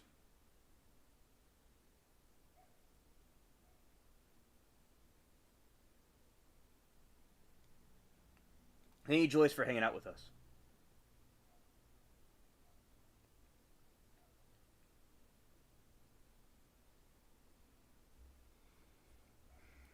Okay, and trials defendant Ian Mitchum accused of murdering Allison Fieldman in 2015 started jury selection in 25.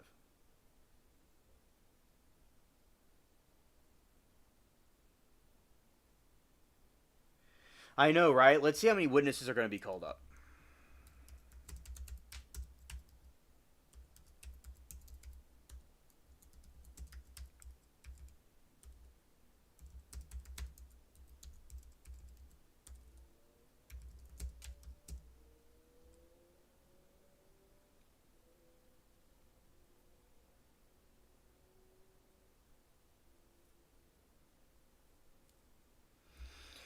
No exact number of witnesses have been officially released for the murder trial of Ian Mitchum.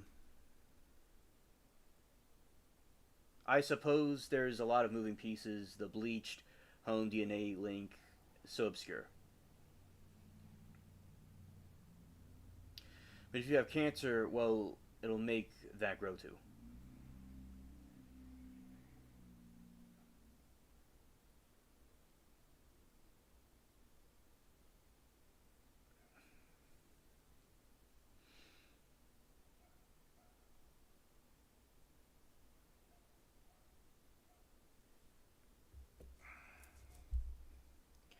Yeah, get some rest, Joyce. Yeah, I understand. Or in high-profile, complex case with larger number of witnesses due to the following factors: legal challenges. The decade-long case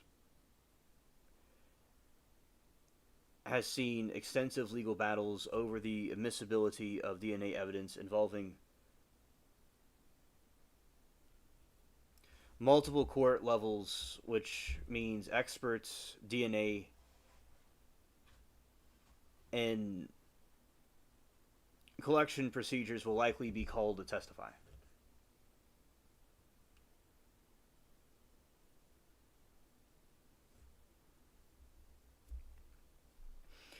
Familial DNA. The case hinges on the use of familial DNA, a complex controversial technology, meaning experts will need to explain its usage. It headed 2 weeks potato, no, rotator cuff.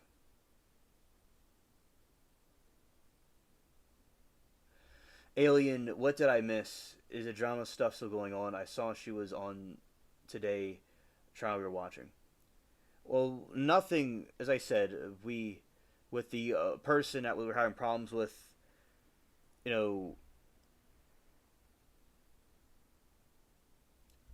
Oh, about that. So far, you know, I am not. I'm not engaged with the person, Kim. The chat today has been very supportive in defense. In my defense, and many people are sticking up for me. So everything's fine with the situation. Right. So thank you for your concern. Besides that, tonight so far we've had a good chat so far. We've had a good stream so far. All right. So thank you, Kim, for your concern.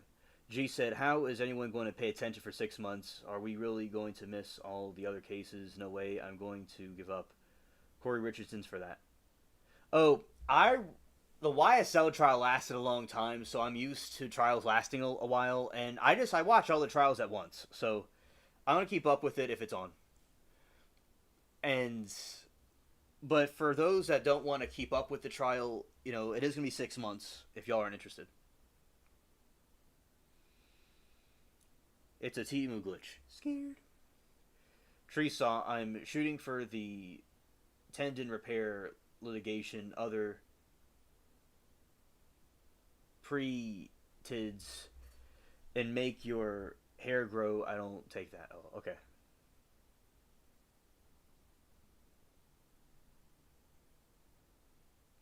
Oh, okay, G. Okay, G. I'll explain to you what happened. So, I'll explain this in layman's terms, where it will not be like a. I'll get to the point, and it won't be too much or too little. All right. So there is an incident. I think like over the past the weekend before this one, I think, where with Misconstrued Judy, there was she was being mean to D Sauce for no reason, and he's a cool person, and we're just trying to see what the problem was, and she just kept on being not nice, and we were sticking up for Sauce, and then she started attacking me, and reported my channel for talking about her, and was telling me my channel is not going to amount to anything, and not going to get the subscribers I need. And I love reading more and more one-liners don't work for me. Yeah, yeah, that is true. That is true. So She was telling me about it kept attacking me because we were talking about it, but we were just telling her to stop attacking others, and she was attacking the other chat members too, not just him, and just telling her to stop doing that. And then she was reporting the channel for defamation, which I wasn't committing any defamation. We were just talking about the situation, and then she kept on harassing and harassing. And then she came in here and started a fight, and then Mermaid went and deleted the comments to took care of the situation. And chat and many people from the trial chat community have been very supportive of me in these times, and I don't know what the problem is with her, and that is what occurred, and I'm leaving the situation alone and moving forward about that. So yeah, that is what happened in the past week when you were not here. And yeah, it wasn't you, of course. It was misconstrued Judy. Yeah. So I said I'm just ignoring it and moving on with my, and I want to in focusing on like what we're doing. But yeah, and usually was very nice and cool to us, but all of a sudden giving us a bad, give the cold shoulder, so to speak. Yeah. So that is what occurred. Thank you, Treesaw.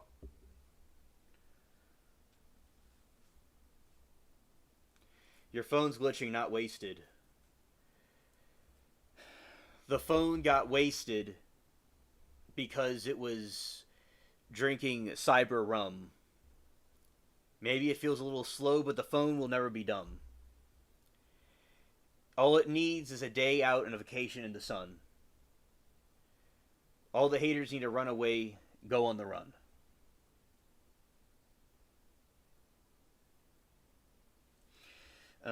G said, OMG, that is horrible. She had the issue with others, and with me, she attacked once too. At some point, I blocked, then blocked, then unblocked. Remember, it happened 5 other members too. Oh, there she is. There she is. And as I said, we're going to have a peaceful chat tonight, and any trouble, we're going to knock out the Paul Bar. Okay, stupid. Okay, I'll show you stupid. Well, I'll show you stupid right now. Watch this. There we go. That's stupid.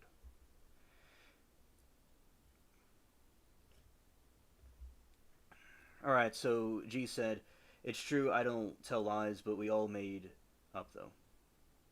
Right here.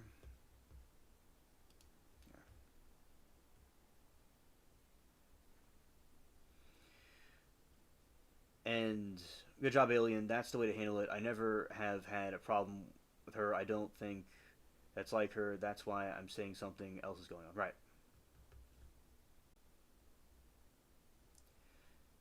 Yeah, that is the situation.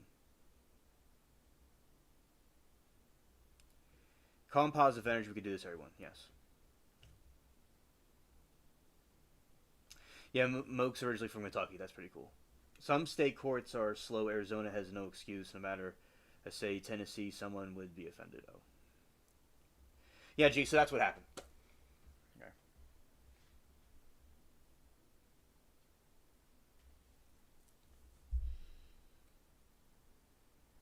Exactly. That is not right. It's Timu. Sheen behavior. All right. So the familial DNA.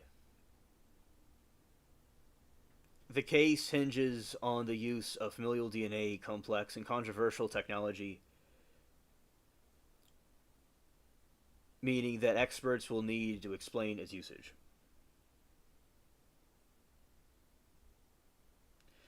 RG said, why come to a chat of the person you think is stupid? Why even join? Exactly. Exactly. Yeah, and as I said, usually I said very nice compliments about the different shorts I've done. It was nice to have her on the show on Halloween. I've had good conversations. So hopefully everything gets straightened out. At any rate, thank you for telling me You aren't the first, and you aren't going to be the last. Yes, that is true. Thank you, G.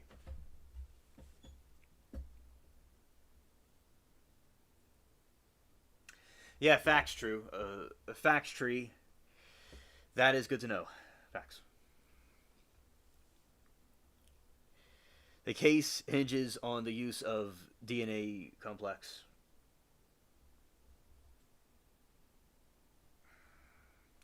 And controversial technology, meaning experts will need to explain the usage.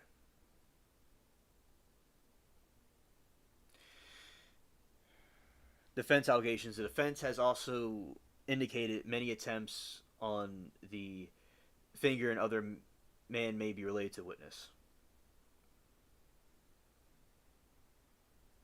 Yeah, scared. Yeah, so our alien stream is the greatest. We have the great community on the internet. We all are stars shining bright. Even though we fly like shooting stars through the sky, spaceships and UFOs flying around, even making sometimes additional farting sounds with the farting sound effects that we played before or on the weekend. I think that it is important to get along and make amends. If the spaceship needs to get out the noise, be positive, or be quiet, I am an alien that will relinquish all the alien riots. Hit the like button, probe it, and grape it. That is number one in the truth. Shout out the chat. They are the best, better than all the rest. This chat is so cool. And we go inside, eat chestnuts on a rope and fire. And we relax, and that's it. And then we have the cat Bubbles. That sometimes seems like a bit of mumbles. Likes to meow and keep us in check and in line. While we all are together in the limelight. Aliens, angels defend the spaceship. Along with friends. That is a full-blown meal and a dining experience. I am lucky to have all this kin. I repent of all my sins. I forgive those for their trespasses against me. That is true. Sometimes with a troll, it's simply the taming of the shrew.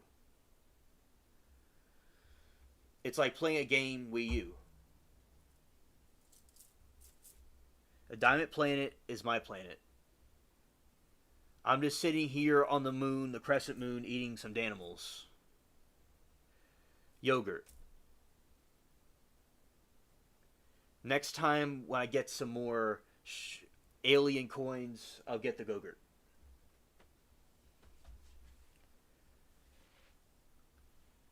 Oh, thank you, G, so much for the super chat. Thanks for being you. Oh, thank you. Yay.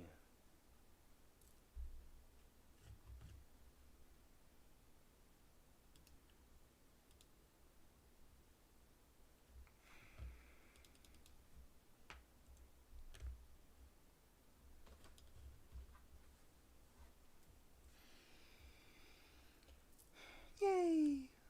Thank you, G. I really appreciate it. Yeah, that's like telling someone who went to Harvard they were stupid. I feel Yansu would call an intelligent person stupid. It's unkind first and foremost. Yeah.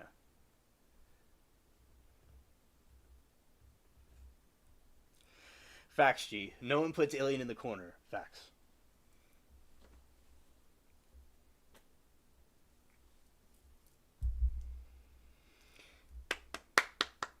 Yes. The alien victims' rights. Alien lives matter. Always my sweet alien, my bestie for the restie. Facts. Facts.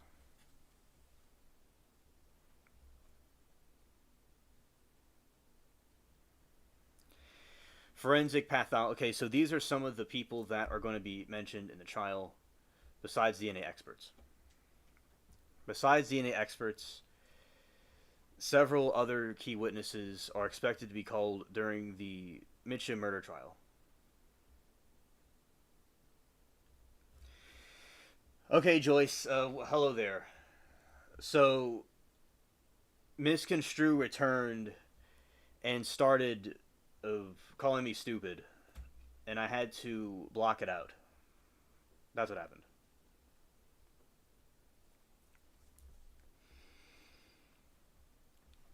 All right, so Allison Friedman's boy. So this in the chlorine trial, Allison Friedman's boyfriend, the individual who found her body in her home in 2015, is expected to testify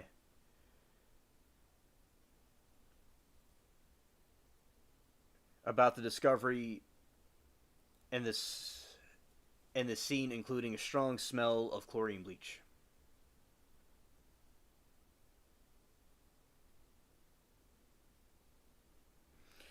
Police officers, detectives, various members of the Scottsdale Police Department involved in the initial investigation, evidence collected, and arrest process will likely be called, including Scottsdale Police Detective John Heinzelman, who described the crime scene as one of the worst he's ever seen. Right, Joyce, exactly.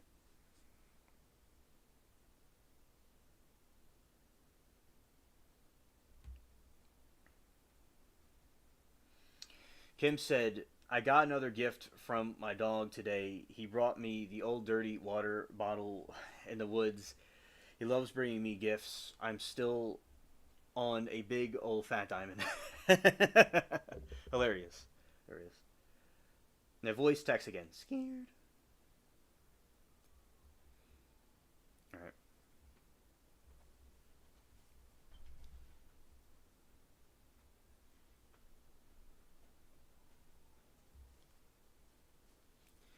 G said, I finally extremely eerie to come in to chat, pretend to be silent, to catch others or stay silent. We are 12. So much real life accomplishments, child crap. Yeah.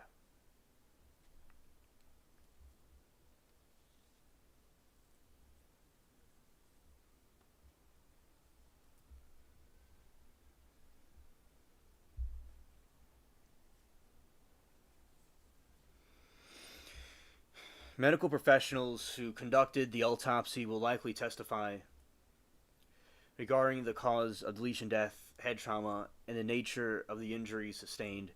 Crime scene personnel, those involved in the processing, scene handling, and physical evidence besides DNA analysts, are expected to testify.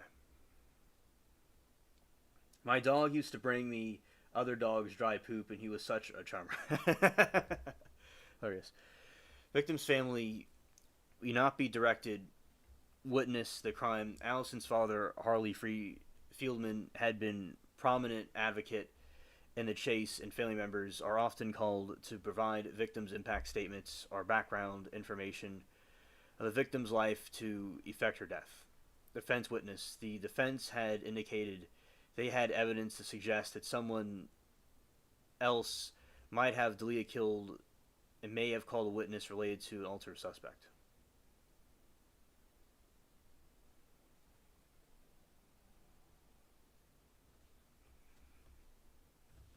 Scared. Defense witnesses indicated they have evidence to suggest someone else might have killed Allison Friedman, and they may call witnesses related to suspect. Other expert witnesses related to sexual assault charges and other physical evidence found in the scene will likely be called.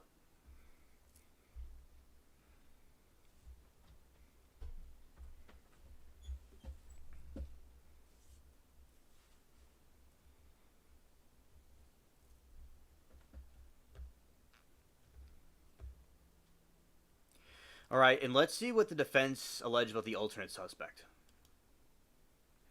G said, not to mention why you would ever in your life be part of a chat where you think the head is stupid or others are stupid. I wouldn't take that for anyone but God, let alone a chatter.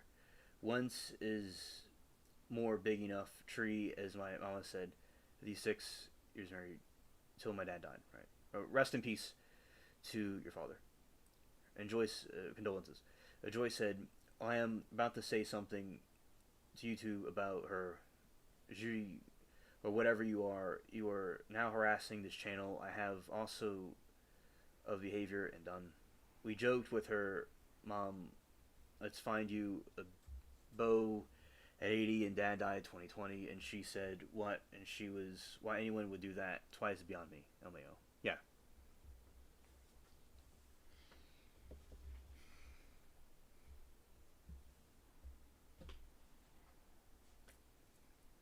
You're welcome, G.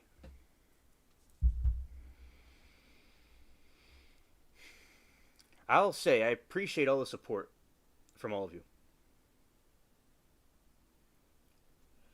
Never thought I'd be doing live streams. And here we are.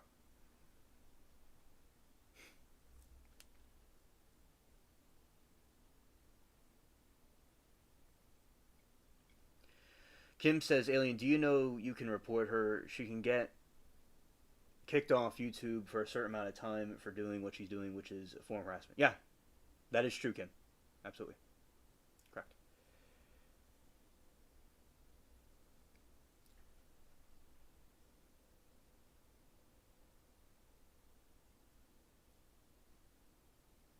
Oh, okay, Kim, you know from experience. Scared. Okay. And yeah, and also, G, she was trying to get my channel taken down. And want me to see me be destroyed for no reason. Yeah. So, scared. Oh, the Caraville is here. Awesome. Facts. The defense.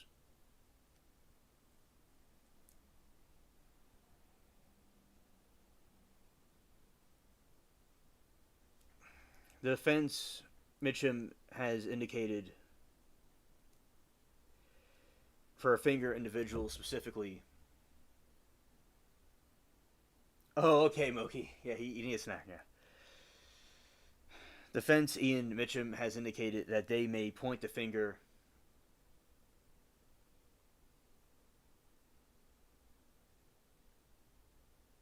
Oh, you remember that one time she said this channel house is racist? Oh, yeah. Yeah, I remember that. With, with Judy, I don't understand the... Yeah, exactly. Just a bunch of stuff isn't true. Oh, there you go. Y'all talking about food again. I'm starving.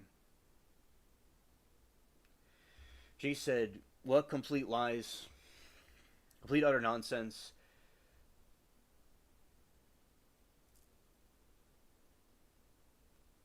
What complete lies, complete utter nonsense. No one was ever remotely speaking about anything. It was very strange out of nowhere. Yeah.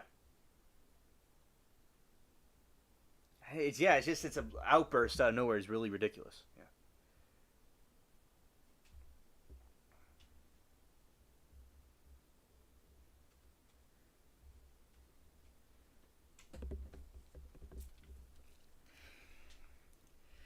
I know I've been dealing with her, another person. I'm sick of it. She wants to play. I can play. I'm done being nice. Facts.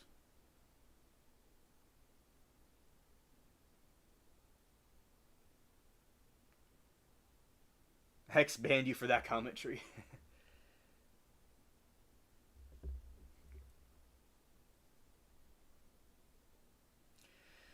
Lurking, she was lurking here apparently. I had issues with her. Alien was simply filling me in, and since I was last week, she then posts act as I if she caught someone. I know it's crazy. Crazy, yeah.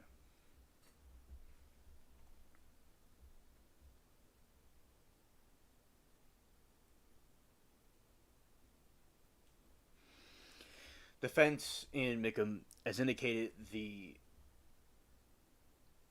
may point at the finger of the individual, specifically the lorry driver with history of violent convictions, as potential alternative suspect.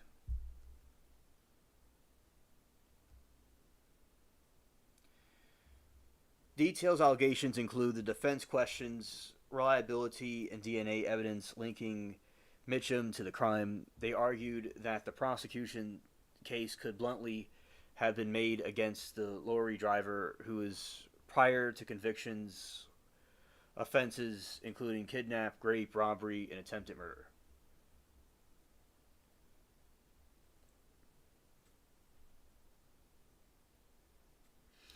I think I'm going to be hooked on the Arizona trial, and it's going to move like molasses. They are only in court for 2 days next week, and the day week after that. Oh, okay.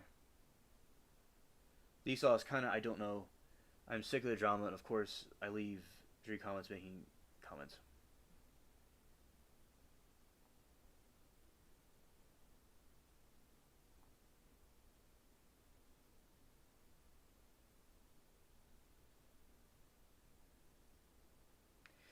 Yeah, shout out to the aliens, angels, and the spaceship. I appreciate y'all very much.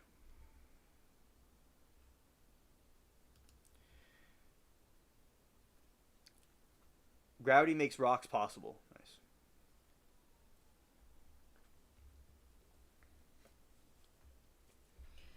Kim said, "We love you, alien.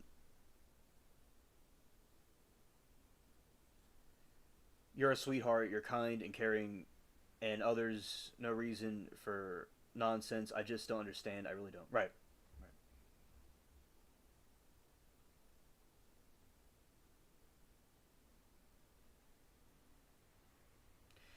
Christine, Joyce, and Moki, we should all take everything but aliens, angel, and let people in chat go nuts. Facts.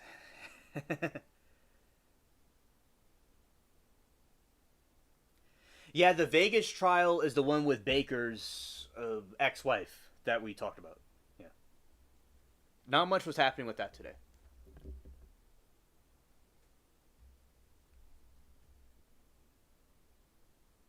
Oh, thank you, Kim. Thank you.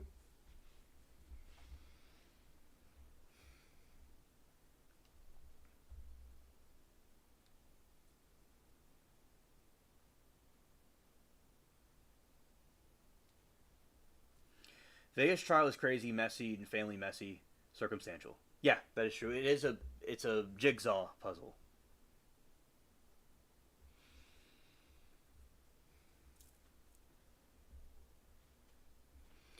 The case of Allison Friedman's murder went cold for approximately 3 years, primarily due to lack of direct leads or a suspect at the time, combined with an initial inability to match the DNA evidence found in the scene to another existing law enforcement database.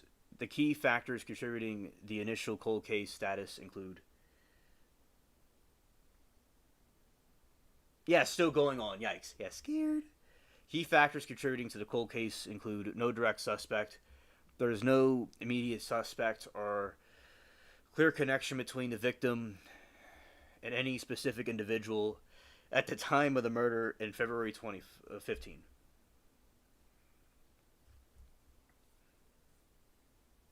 I granted only said just add some Donner to it. Hilarious. No DNA match, although a partial DNA profile was developed from the crime scene. It did not produce match to anyone in law enforcement DNA database that point in investigation. Lack of connection.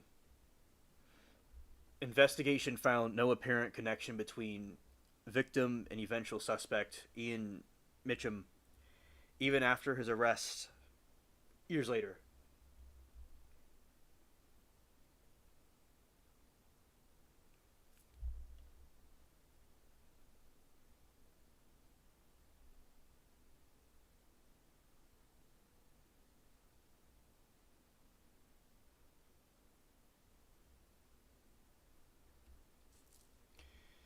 Lack of connection. Investigators found no apparent connections between the victim and eventual suspect Ian Mitchum, even after his arrest years later. Canvassing efforts, despite extensive efforts by Scottsdale police, including canvassing neighbors for information, DNA samples, 2017, no solid leads emerging quickly to solve the case.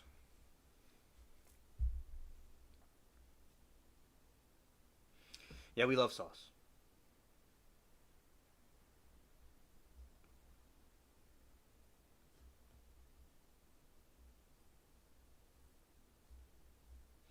It all makes sense to me. Sauce made Judy hungry, and it all snowballed into anger. You know, sauce with great power comes great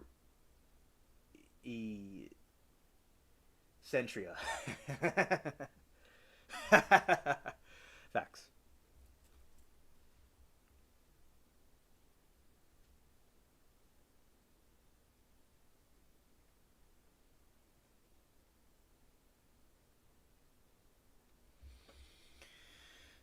My cause remained cold until 2018 when police were finally authorized to use newer technique called familial DNA search, which allowed them search for close relatives in the unknown DNA profile system mentioned defined prison inmate as a close relative, eventually leading his brother to Mitchum and cracking the case.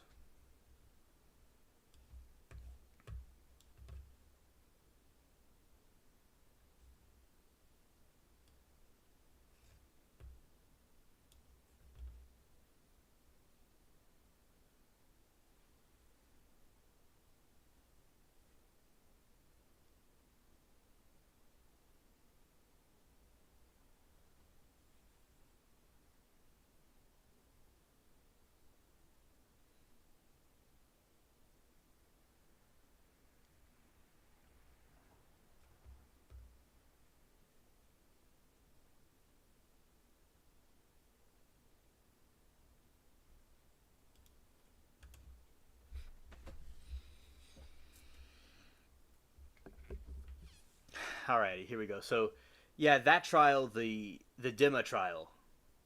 For people that may not be familiar with it, I'm going to do another summary about it. Dima trial explained.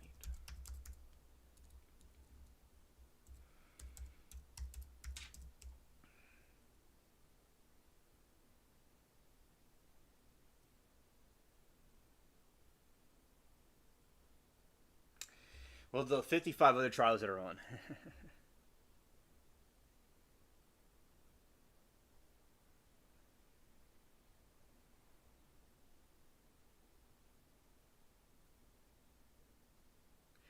Alien, I'll get a credit card just for you, bro. Oh, thank you. Thank you. All right, the Dima trial refers to the double murder trial of Dima Tower, a Florida man accused of brutal stabbing deaths of his adoptive parents, Robbie and Jennifer Tower, Northport, Florida, in August 23.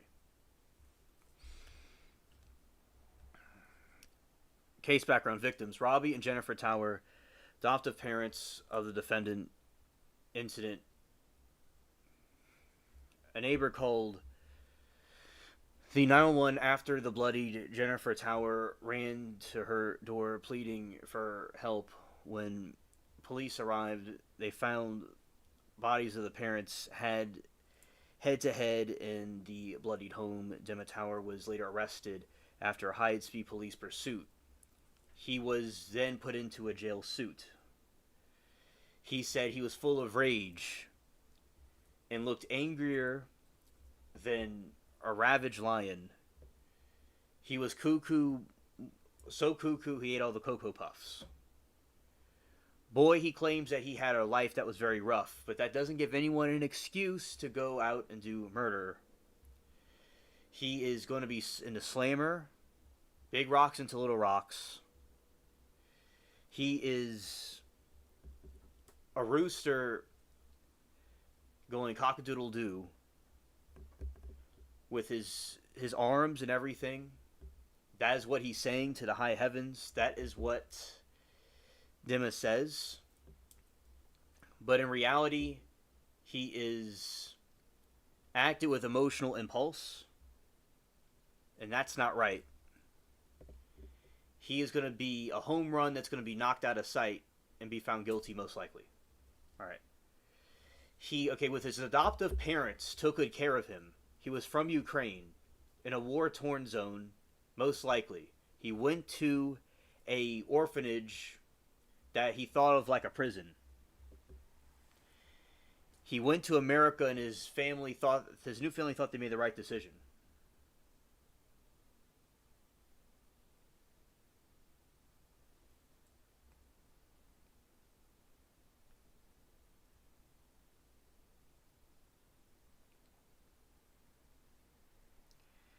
And yeah, so that's kind of like a summary about what occurred today with the trial.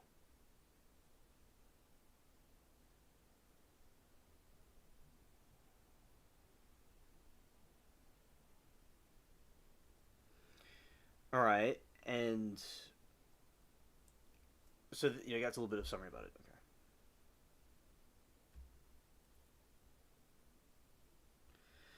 I don't know why a Russian name would have ties with Greek mythology either. I guess it's all European. Well, the Russians are connected with the Slavic people. That is who. No, that doesn't make any sense. The Russians are connected with the Byzantine Empire somehow, distantly.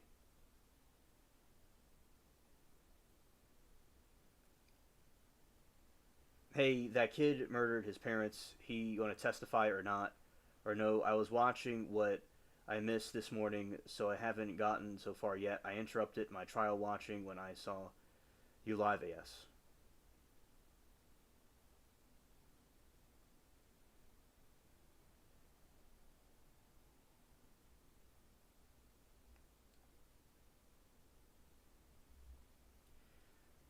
All right, in Europe. Let's see. Step back. And yeah, certainly we love sauce. Exactly. Oh yeah, I'm right about that. Yes. Yes. Okay.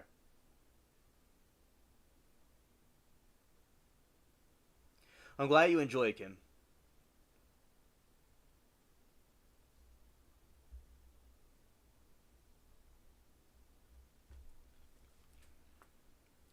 Okay.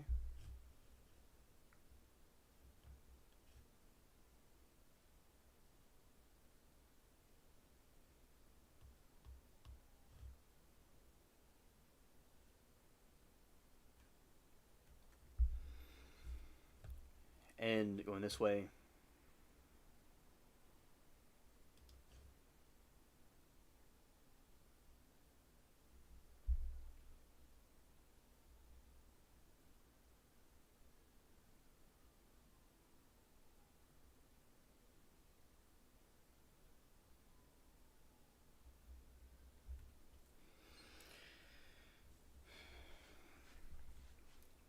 And G said, Joy said, you aren't the one causing an issue. That relationship you were discussing have issues with many people. So at some point you question yourself when you have issues with 25 plus people. Okay. Right, exactly.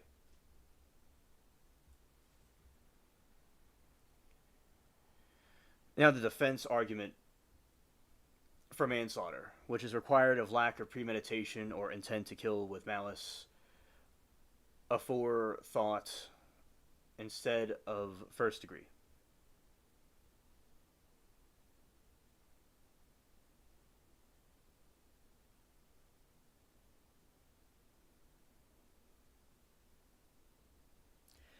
Instead of first degree murder, like, will likely focus on the following points of potential evidence.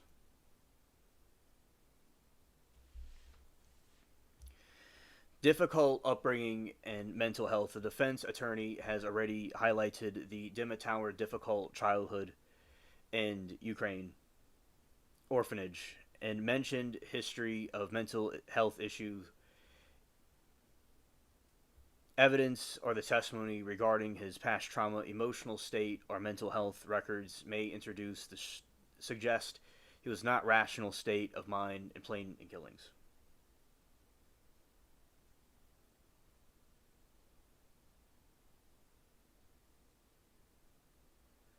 Alien has had to deal with me stirring shit up in chat. I'll be fine. There's a difference between hated and educating others, just insecure, who are jealous, think we're a snob, and really are just smart. Caraville is very intelligent. I like him. The huge difference coming, chat calling its creator, he's stupid and he's a bunch. Telling he's not. That's high school. I did not. I did know you did, and you started. No, I started baby stuff. Oh. Okay. I love all of you. News said Trump was moments away from speaking a half hour ago. Oh. That's funny. That's funny. Yeah, but the conversation we had yesterday with Remy did it was a good thing that we had with her because it did, as I said, she understands it's good to make peace with the others. And that we had a conversation about it. So I think we'll probably see a time where she'll be talking to some of the others again in future streams.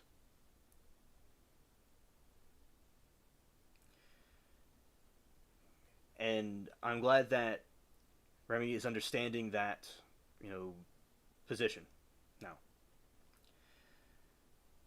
And G said, you know how kids say you started then, other person says you started it. Yeah, baby stuff. Yeah. I know it. Yeah, I know it is like playground fights. Yeah.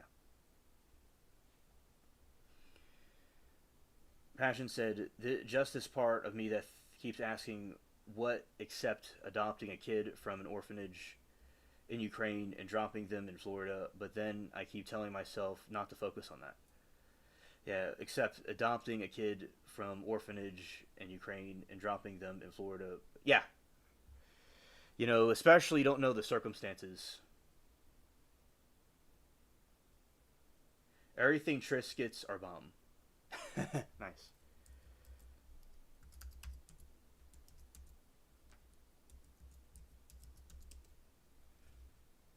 Yeah, shout out to the Triscuits. Mary Toodles loves Triscuits. G said, so long as we have our health, the rest is secondary. Yes, that's true. And she was sorry about what happened with some of the others. Yeah.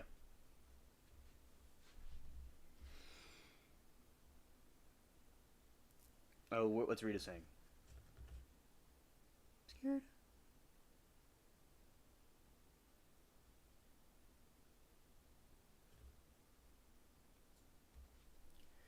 Rita said, he said he wanted to go back to Ukraine and he's an adult. He should have just gone back. Yeah, he should have gone back to Ukraine. That's true. I agree.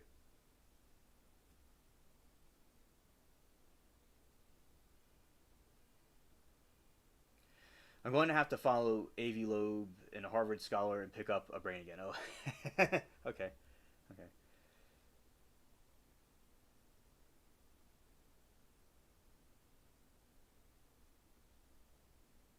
And Kimberly, my sweet Kimberly, yes.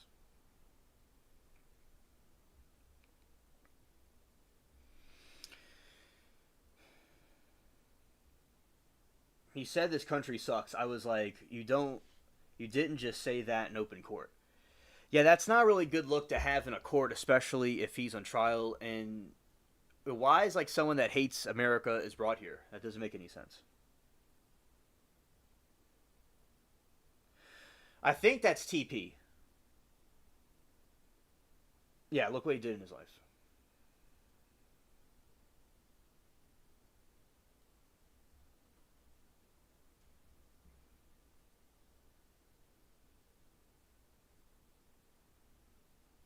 Yeah, that is true. It's a war zone over there right now. Everybody's getting blown up.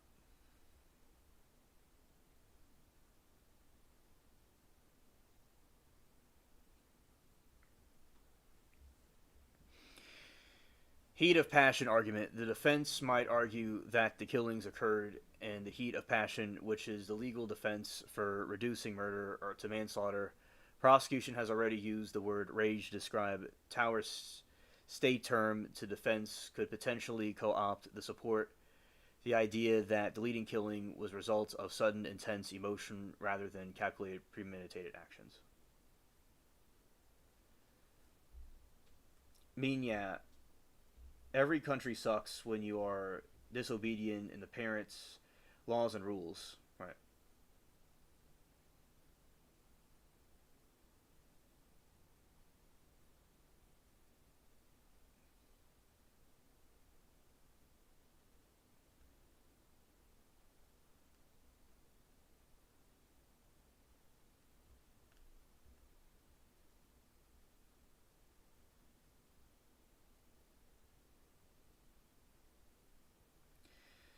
All right, let's continue. So, difficult upbringing, mental health. So, oh, that person, it's TP. It's TP.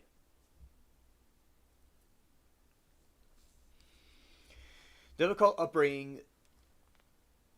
Oh, okay, let's see. I am not changing my name till Alien and I come up with another one. Alien, I was told 2 weeks ago my name is too long. People are tired of it. We have to work on it. Yes, yes, we'll work on it. Absolutely. We'll get it shortened.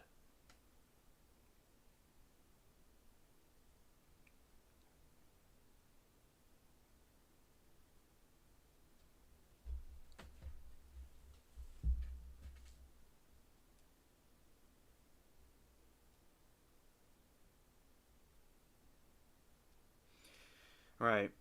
The defense attorney has already highlighted the Dima Tower effect on childhood in Ukraine orphanage and mentioned history, mental health issues, evidence, and testimony regarding his past trauma, emotional state, or mental health records may be introduced to suggest he was not in rational state of mind to plan the killings. Heat of passion argument. The defense might argue that the killings occurred in the heat of passion, which is legal defense for reducing murder to manslaughter. Prosecution has already used the word rage to describe Tower's state term. Difficult could potentially co-opt the support idea of the killings were a result of a sudden, intense emotion rather than calculated, premeditated act. Yes, understood. Understood. The game with YouTube.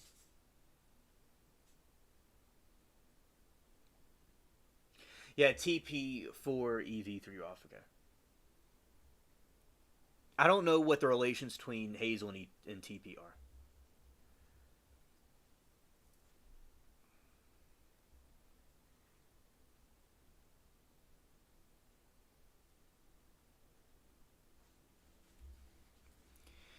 Lack of premeditation.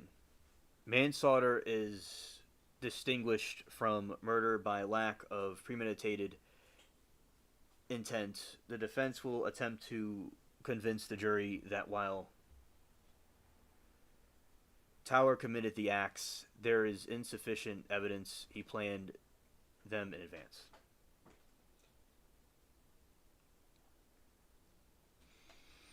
Prior behavioral issues, testimony about Tower's history of domestic violence and behavior problems since the adoption might be present, not as proof of his guilt, but support the argument that he acts impulsively due to underlying issues, which aligns with manslaughter charge, calculated murder.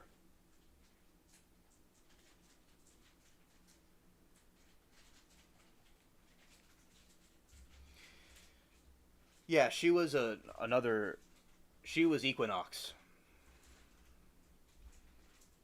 That's what she was originally.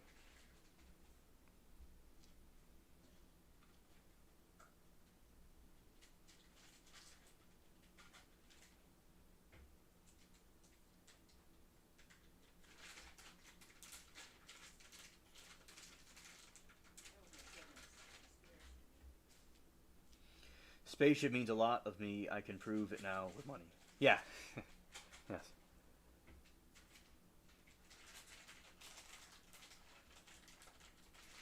Okay, and prior behavioral issues. Testimony about Tower's history of domestic violence and behavioral problems since his adoption might be present, not as proof of his guilt, but his support to the argument that he acts impulsively due to underlying issues which aligns more with manslaughter charge than calculated murder. Defendant's emotional response. Tower's emotional breakdown in court during the defense opening statements might be presented as an indication of remorse and a sign of actions were not those of cold calculated killer but a troubled individual.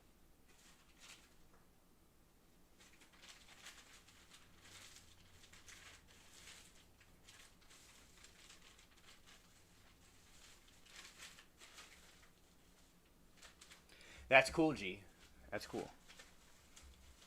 Yeah, you know what I'm talking about too.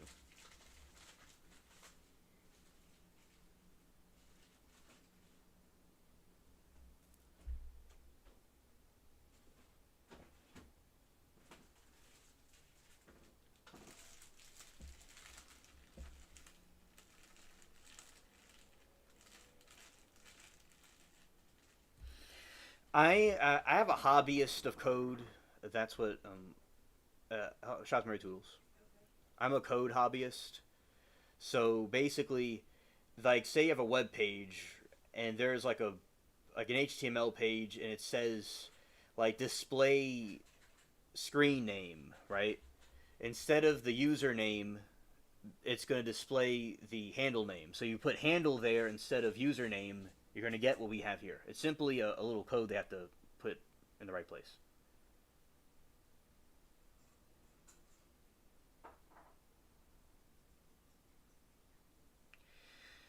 Oh, okay. Yes, that is true, Rita.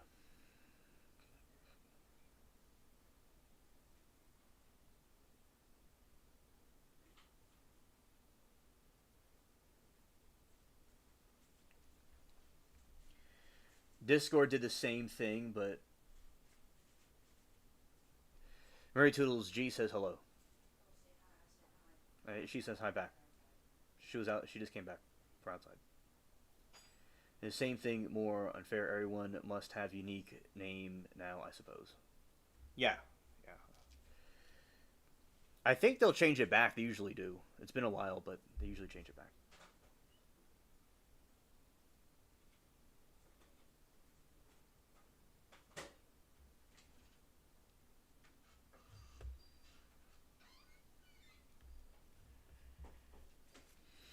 Oh yeah, well, that's nice to think, Mary Toodles. Yeah, so that's what's going on with chlorine trial. I mean, that the murder trial of the Russian, Ukrainian.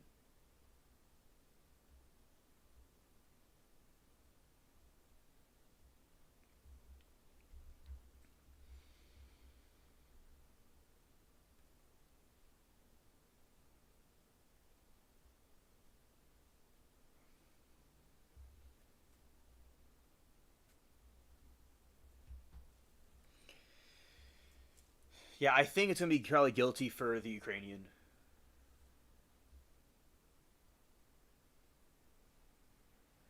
Yes, that would be cool if YouTube had that feature.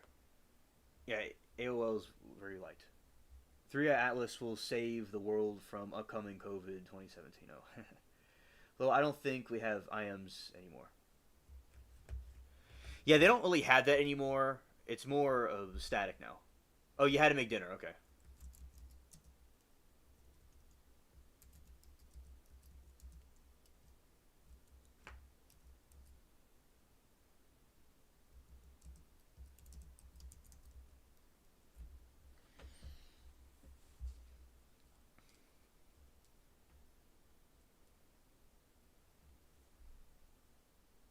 I had to change my whole personality. This comment wouldn't make sense coming from Shaza.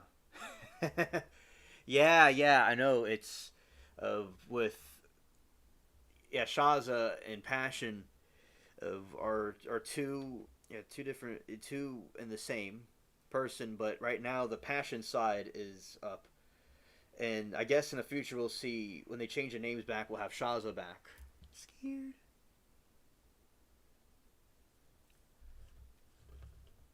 All right, let's see here.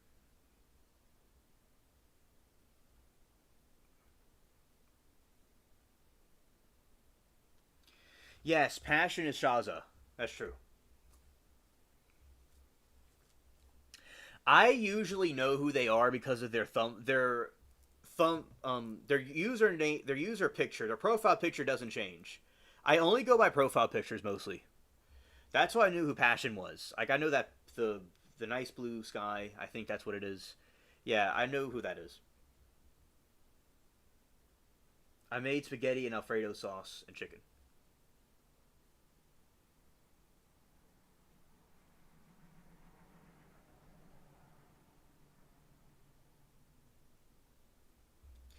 I'm the famous and incredibly humble Shaza. Nice to meet you, G. S. Hi. Yummy. Yes, indeed.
The use of familial DNA analysts in the case against Ian Malcolm, no, Mitchum, faced significant legal and constitutional challenges, primarily concerning Fourth Amendment rights against unreasonable searches and seizures. The core issue were Fourth Amendment violations. The defense argued that law enforcement use of blood sample from Mitchum's unrelated 2015 DUI arrest create a DNA profile for the murder investigation without a warrant and years after the fact is unconstitutional search.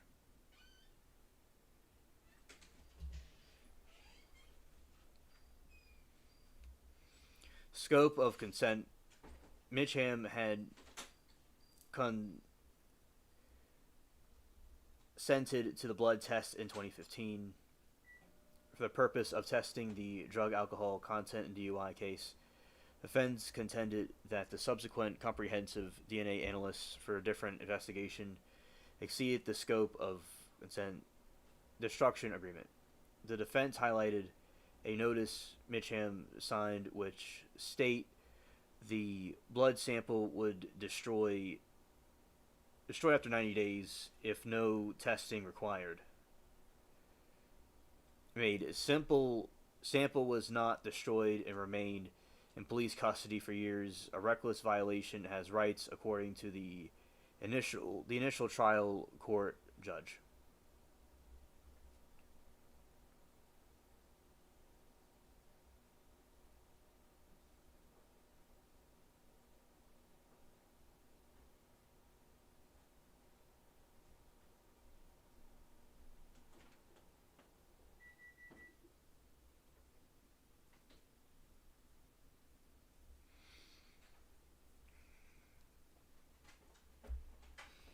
Yes, that is true, G.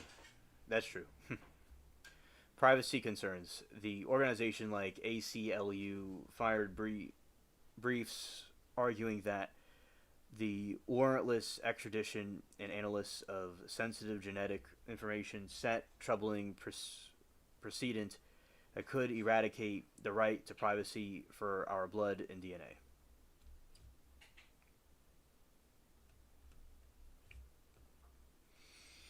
Admissibility. The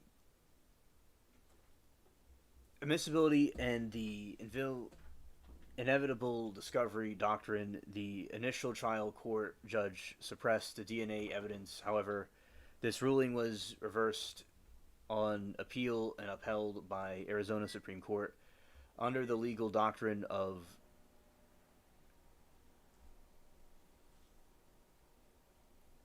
inevitable discovery, the higher courts reasoned that because Mitcham had subsequent felony convictions that legally required him to submit a DNA sample for profiling, law enforcement would have inevitable obtained the DNA profile through lawful means, a way making the evidence admissible at trial.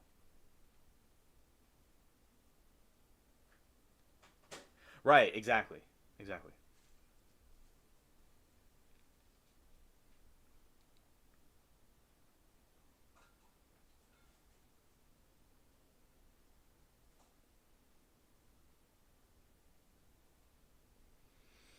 Yeah, these challenges resulted in years of legal battles and delayed trial, required the ruling from Arizona Supreme Court before the case could proceed.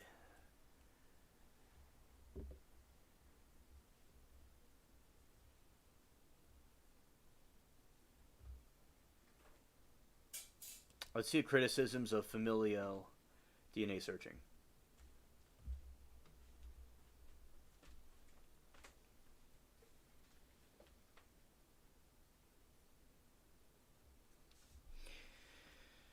Beyond specific legal issues, the Mitchum case, familial DNA searching, faces broader ethical, social, and practical criticisms.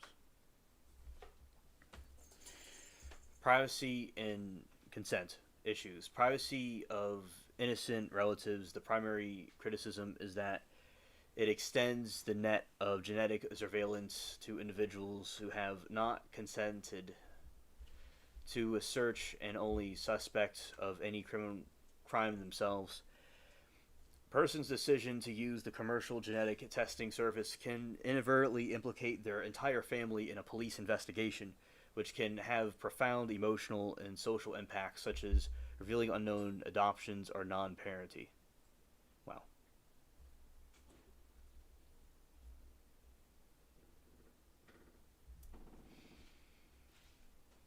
Repurposing data. Law enforcement accessing data submitted to commercial genealogy database, Ancestry.com and 23andMe for health or ancestry purposes is a far afield from original intended and use, and may violate expectations for confidentiality, lack of regulation, the transparency. There is a lack of clear informed policies and independent oversight and use of the technique, with critics calling for more transparency and specific legislation rather than law enforcement agencies developing their own rules. I've heard about that with the DNA from 23andMe and like Ancestry.com that could do that.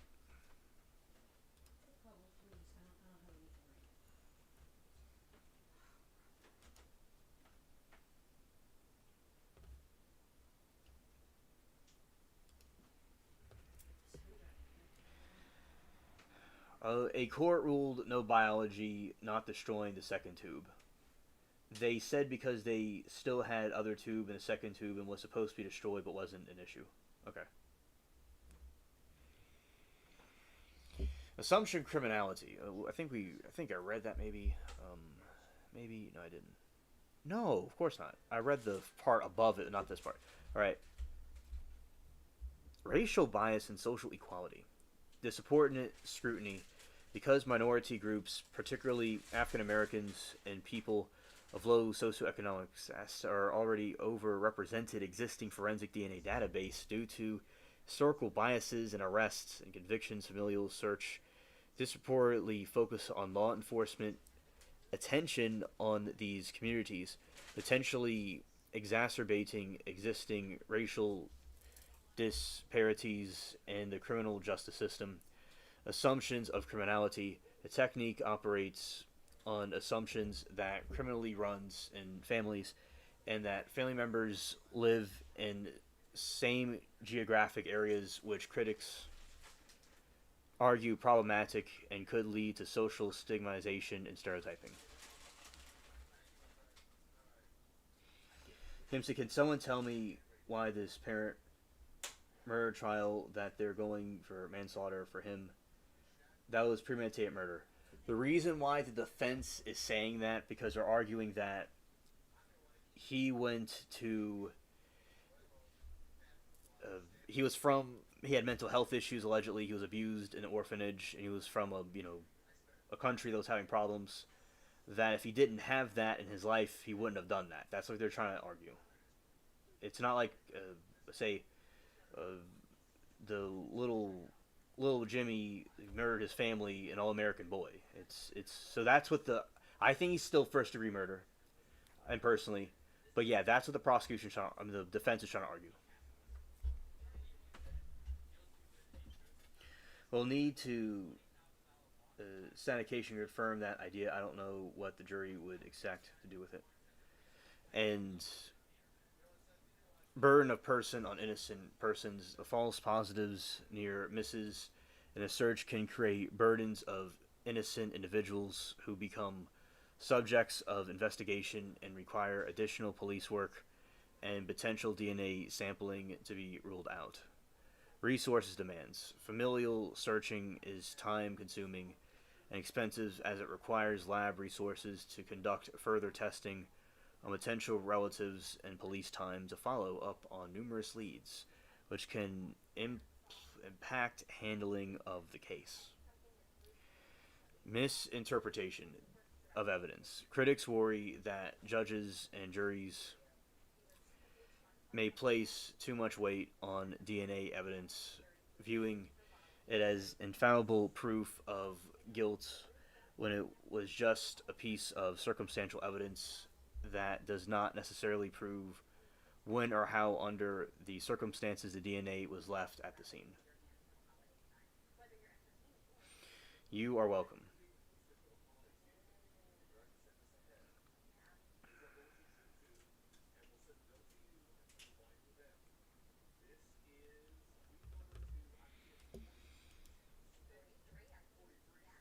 Let's see, with prosecution.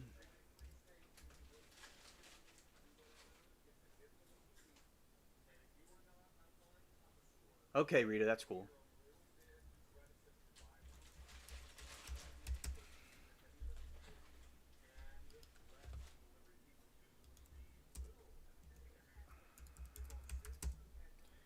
All right, and the prosecution's argument against the other one, against Dima. All right, this is the prosecution's argument against Dima. All right, let's go this part right here. Let's see.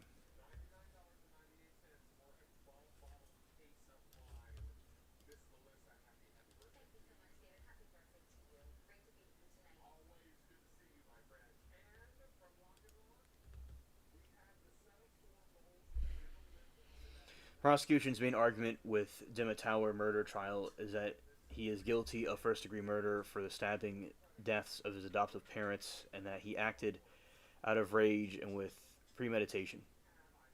Key components of their argument include premeditation and intent. The prosecution aims to prove that Dima Tower contemplated the killings multiple times before committing the acts, which is key to eliminate for a first degree murder conviction.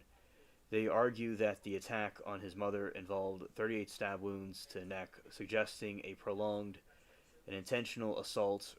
Rage as motive. The prosecutor Lina Whipple stated in opening statements that rage is what motivated Tower to kill his parents.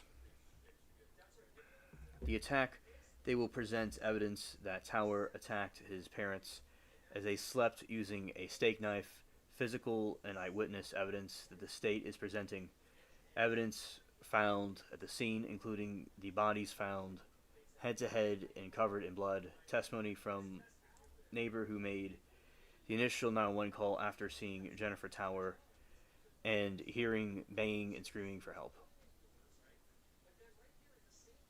Adopting a teenager attaches 30-year basket of apples to the issue. Yeah, that is true. That is true. Thank you, Alien. A lot of adoptions out of Ukraine have ended up like that.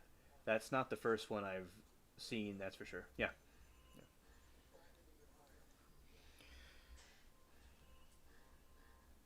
fleeing scene, the prosecution will use evidence for a high speed police chase that occurred after the murders as an indicator of guilt. Dash cam footage, officer testimony regarding this pursuit have been presented. Defendant's condition at arrest,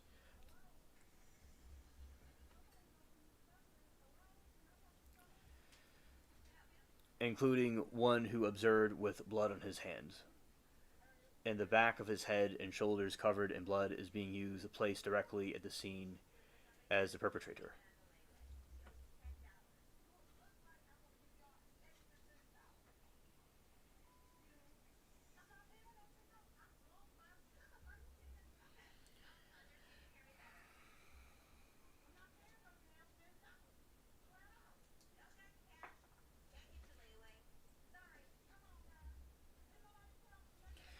All right. Somehow the mom made the neighbor's house, and then back home, Dimas said they were deleted on the floor.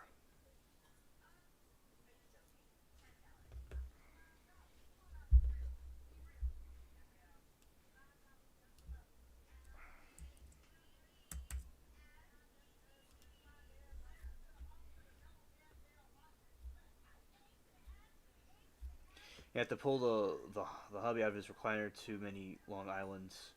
Good night, y'all. Thanks, Jillian. Good night, sweetie. See you tomorrow. Okay. You too, Kim. Thank you for coming.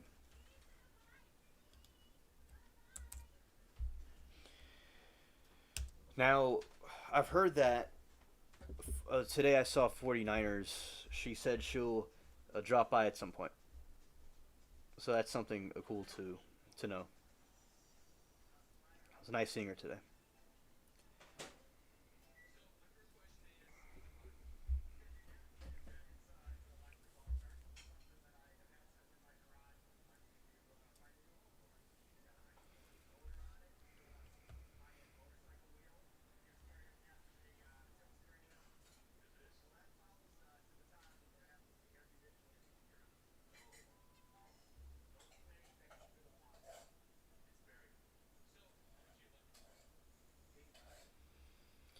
Okay, and we're going to go this way.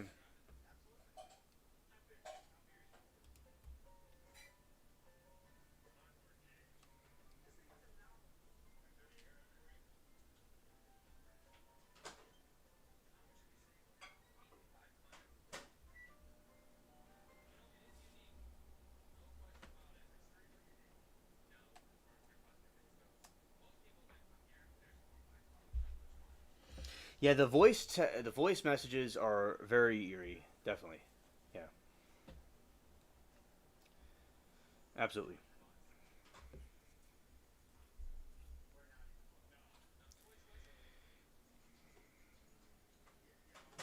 The technical statistical challenges.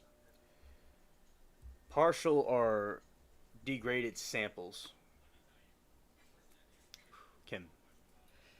Partial or degraded samples, crime scene samples, are often low quality, degraded, or a mixtures of multiple individuals' DNA. This can lead partial DNA profiles while missing Alice's, making it difficult to establish the definitive high confidence family link.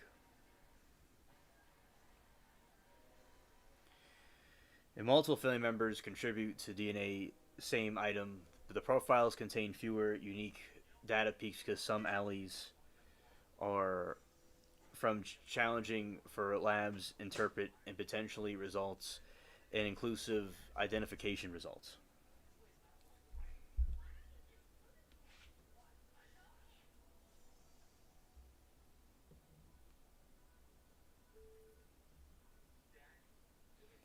Use text to speech on a second device. The voice to text device one will be perfect. I guess it'll be like a pheromones off each other. That's probably what it would do. You would have the double.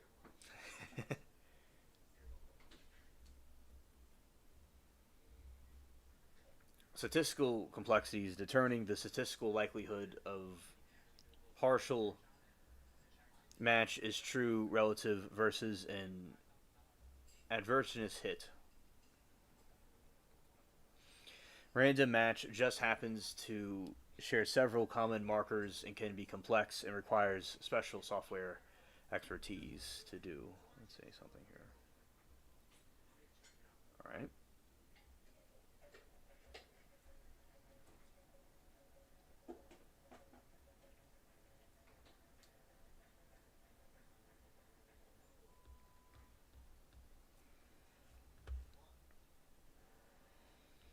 All right, so that is the summary about the cases. Now, something we could do for a little while is watch some trial stuff while we, react to some things.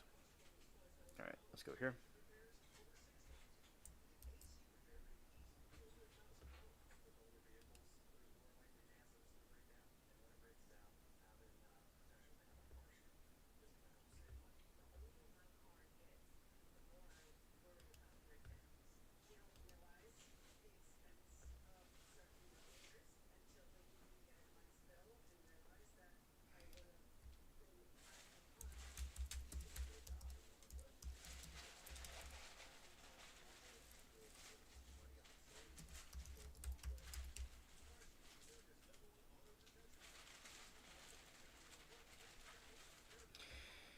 See here.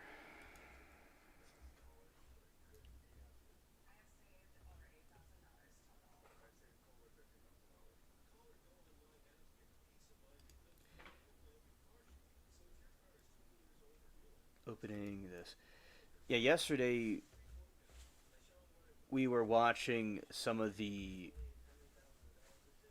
Wade Wilson trial, and we will react to some more of these scenes. Let's see. From it. The opening. Let's see. Trying to find the defense opening. Let's see.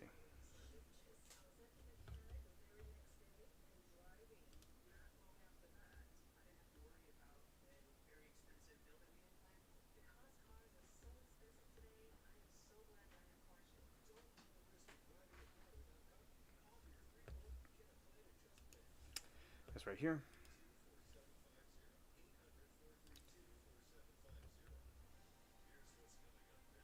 Stand. Oh, this part.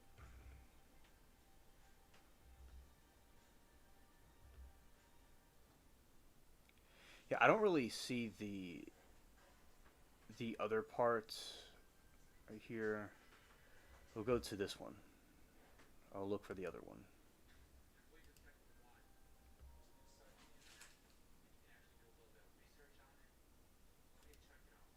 You watch more of the free Wade Wilson trial. That was one of the something we were watching yesterday. Okay, let's go here and do this. See, I could find. There. Oh, wrong button.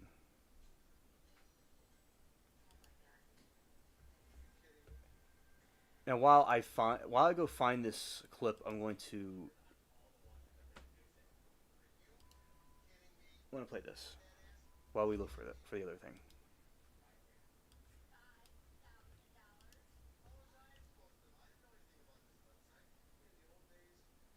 It happened within miles of you.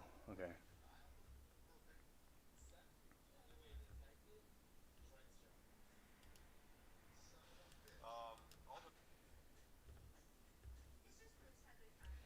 Okay, watching this scene while we look for the other one from the Cementelli one, the Cementelli trial. We're watching some scenes of a couple of days ago. Okay, let's go here.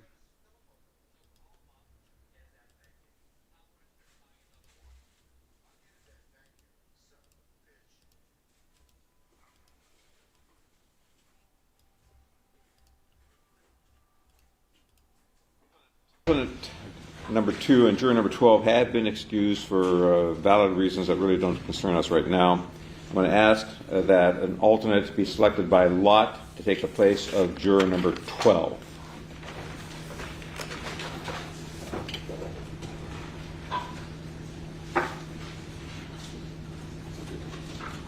Alternate 3, please have a seat in seat number 12. Alternate 3. Alternate 3, go ahead and take your materials. Have a seat in box number 12. Welcome to the jury.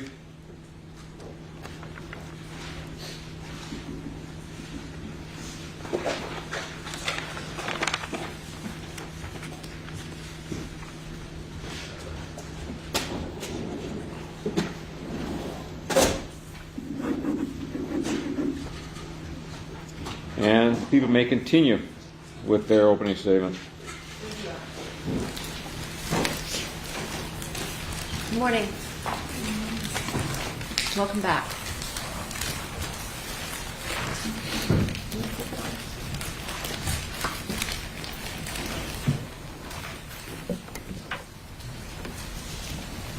I just wanted to remind you of what we were talking about when I left off last Friday. We were discussing that on the night of February 21st of 2017, not even a month after the murder of her husband, the defendant was followed to this location, the Dime Bar on Fairfax Avenue, by a surveillance unit, the Gangs and Narcotics Division. As you recall, I talked about the fact that the defendant and Baker went into the location for a while, that the defendant came back out. She was smoking a cigarette, and they observed as she began speaking with the bouncer, began rubbing the bouncer's inner thigh area, grabbed him by the back of the neck and began kissing him, and that those observations will be testified to by Detectives Chang and Anaya during the course of this trial over the next several weeks. Also that same night, this is a text string between the defendant and Jessica, the eldest daughter, who is once again, as you saw in multiple text strings that I presented to you last week, I know it's been several days, is wondering where her mother is, and this is at 10 o'clock at night, and you can see for yourself the defendant's response. One thing that I did want to mention to you is that because of the fact that there are so many witnesses in this case, there's somewhere, I think we started out at somewhere around 200 and cut it down to somewhere around 75. We have many, many witnesses who either don't live in the state or don't live in this country, and we are obviously trying to coordinate everybody's schedules and their various work activities and life events and vacations, and so you may not hear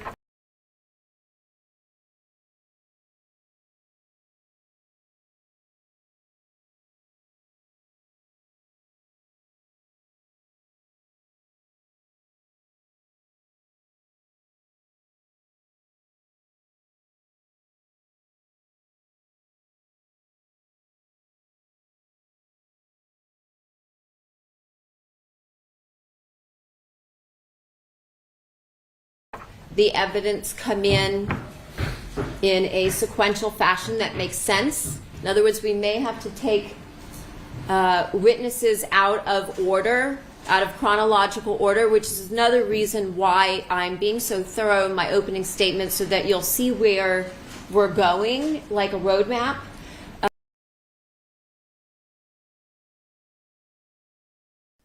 Okay, so in the Wilson trial, they did not have any opening statements from the defense. Because yesterday we watched the state, and there was nothing from the defense. Now, this next scene will be a completion of Brooks's moments of meltdowns. It's like a completion of funny videos of him.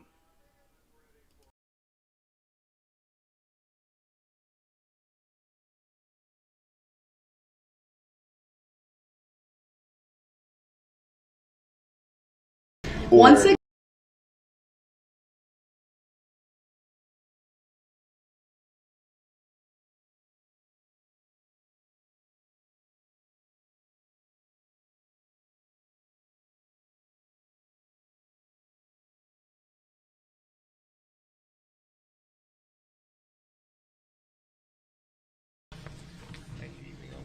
yourself a judge as much as bias you put up in here. Don't even tell the jury the truth. Got no integrity whatsoever. None.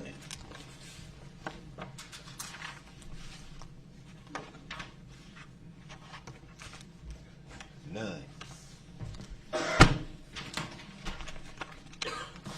Thank you, everyone. Please be seated.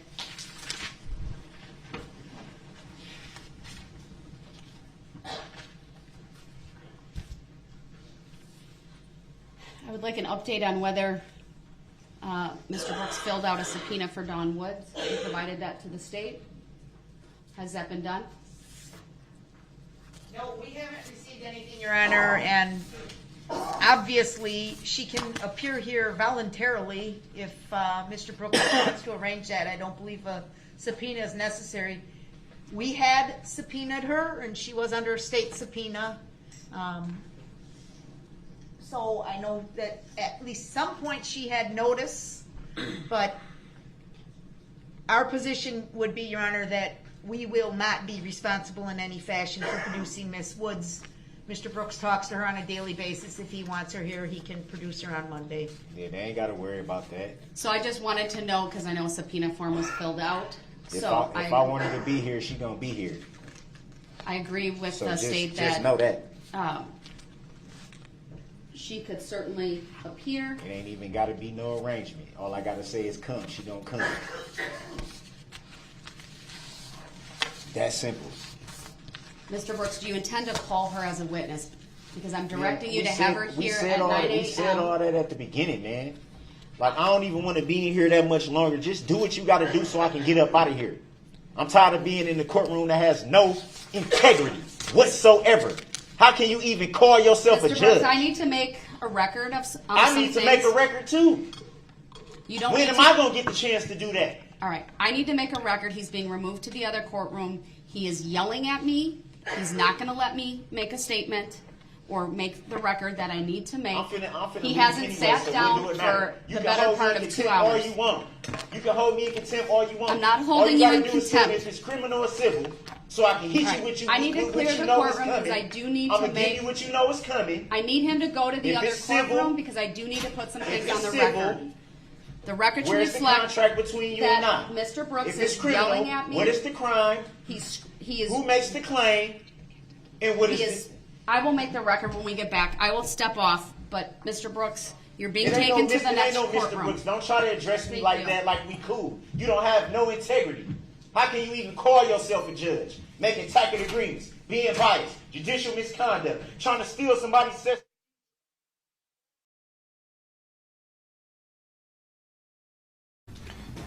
Provide the court with your sentencing recommendation. Thank you, Judge.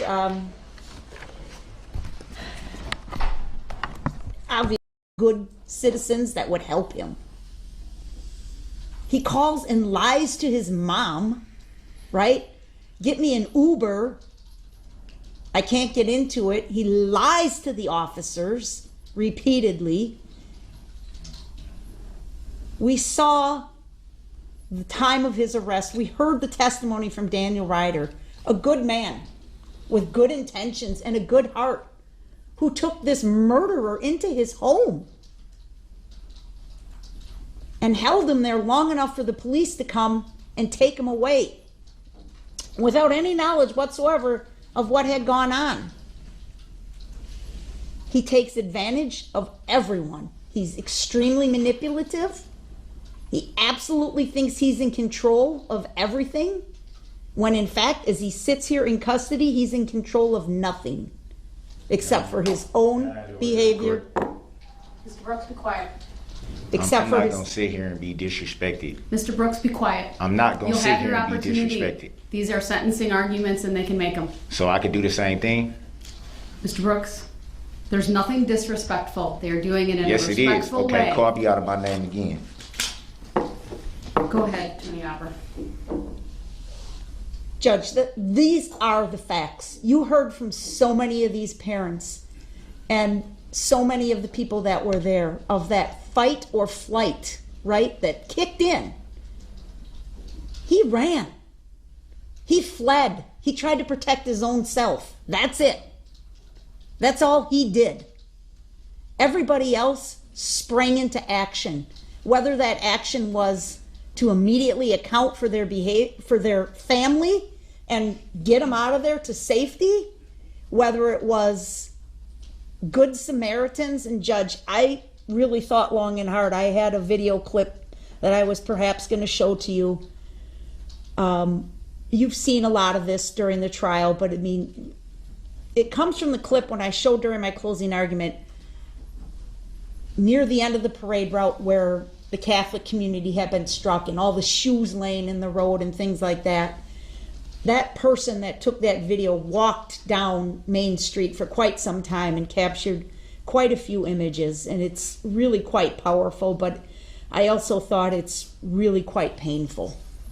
But one of the things that was just so remarkable to us as we watched things like that was the average citizens that just sprung into action to save somebody else. There was a particular moment where there's a person on the ground fervently performing CPR on a victim.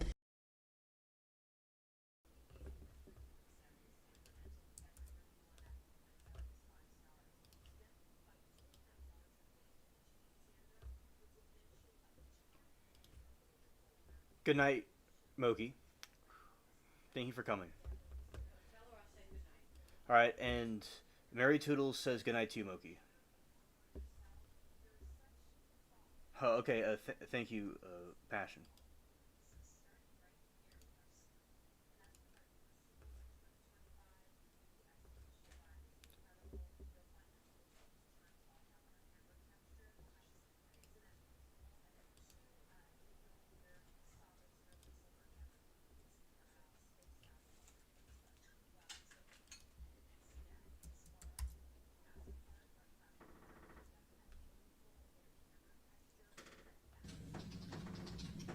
Madam Clerk, may I please get verification that the audio and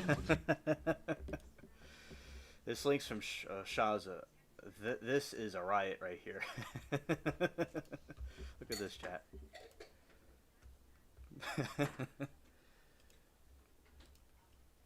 video are working in the neighboring courtroom? All right, thank you. I do have verification.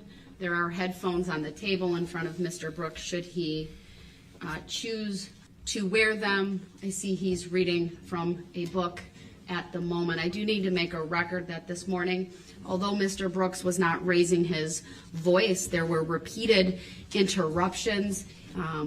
I gave Mr. Brooks multiple opportunities to stop talking. I asked him repeatedly to stop interrupting me. I advised him that if he continued, he would forfeit his right to be present in this courtroom and would be taken to the neighboring courtroom. I believe I gave that warning at least twice. It's my hope that we can continue with Mr. Brooks in this courtroom. At some point today, I'll certainly invite him back over when I get through these advisements. I'm not asking for a response yet, Mr. Brooks. What I'm asking you for is whether you have any requests for jury instructions, or in your review you think anything needs to be changed, deleted, added, etc. Do you have any requests as it relates to the jury instructions, sir? I would note he put two boxes right in front of where he's seated, so I can't presently see his face. He is unmuted.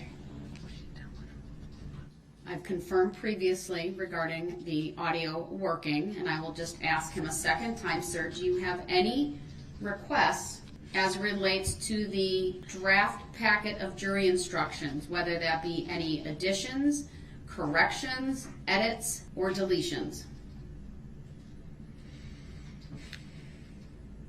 And Your Honor, would it be possible for the bailiffs to just move the boxes off the table so Yes, we I can think see? that's fair. I'm going to advise the bailiff to remove the box so I can see Mr. Brooks. I don't know what he's doing behind there. Hey, why are you telling them to move my box? Because I couldn't see you, sir. Or what? I've asked you twice now, and I'll ask you a third time. Do you have any requests as it relates to the jury instructions? Any additions, deletions?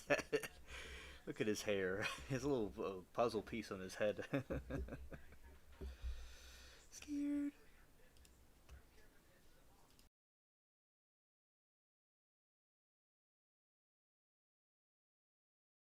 Edits, or otherwise? Hey man, you don't gotta talk to me like that. Do you have any requests First of all, related what? to the jury instructions, sir? Yeah, I got requests. It ain't like they gonna be honored though. As it relates to the jury instructions, sir, what are your... I heard what the hell you said, man. Well, Mr. Brooks, that was very disrespectful. Yeah, and I've been getting disrespected since the beginning of this whole process. So welcome to the club. Mr. Brooks, do you have any requests as it relates to the jury instructions? Sir, I understand you may be upset, and I really do, but I've made my determinations. You don't understand nothing. You don't understand anything, Your Honor. You don't.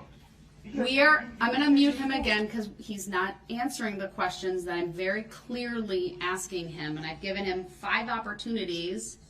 Mr. Brooks, do you have any requests as it relates to the jury instructions? I'll unmute you for that answer. I can't hear everything you're saying. Mr. Brooks, do you have any requests as it relates to the jury instructions? I can hear what you're saying. I can hear what you're saying. You just told me you didn't. So which one is Yeah, I it? got the headphones on. You can't see that? What are your requests as it relates? What are your requests as it relates to the jury instructions, sir? Man, don't try to come with this whole little image, sir. Now it's all this sir and all this. Trying to put on this little act like you so worried about what's going on with me. You don't give a damn. Never did. Mr. Brooks, you're being disrespectful again. You've been being disrespectful. You've been being disrespectful. Mr. Brooks, do you have any position on the verbiage of jury instructions 70 on page 65? Don't ask me no question. Are you my accuser?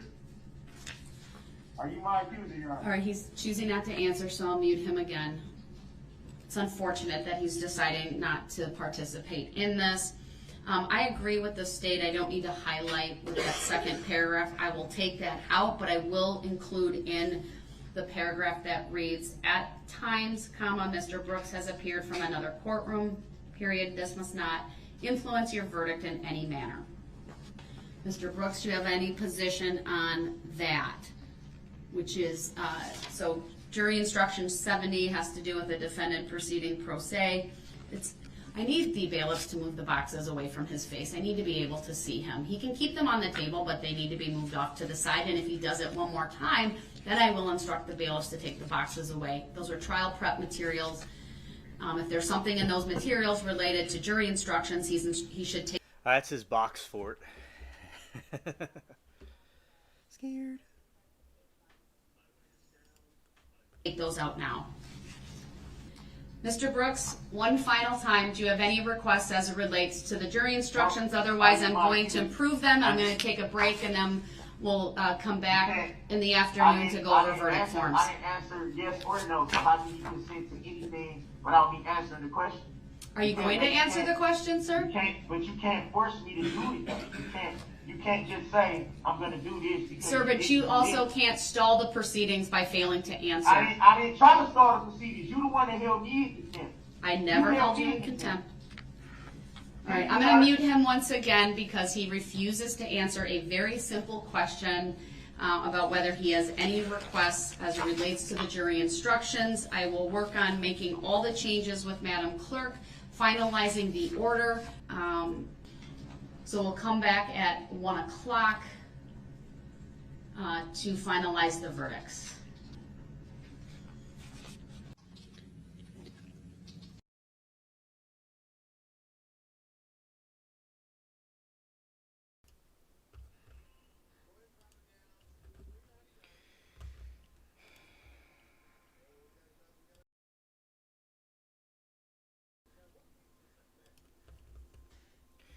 Okay, everybody.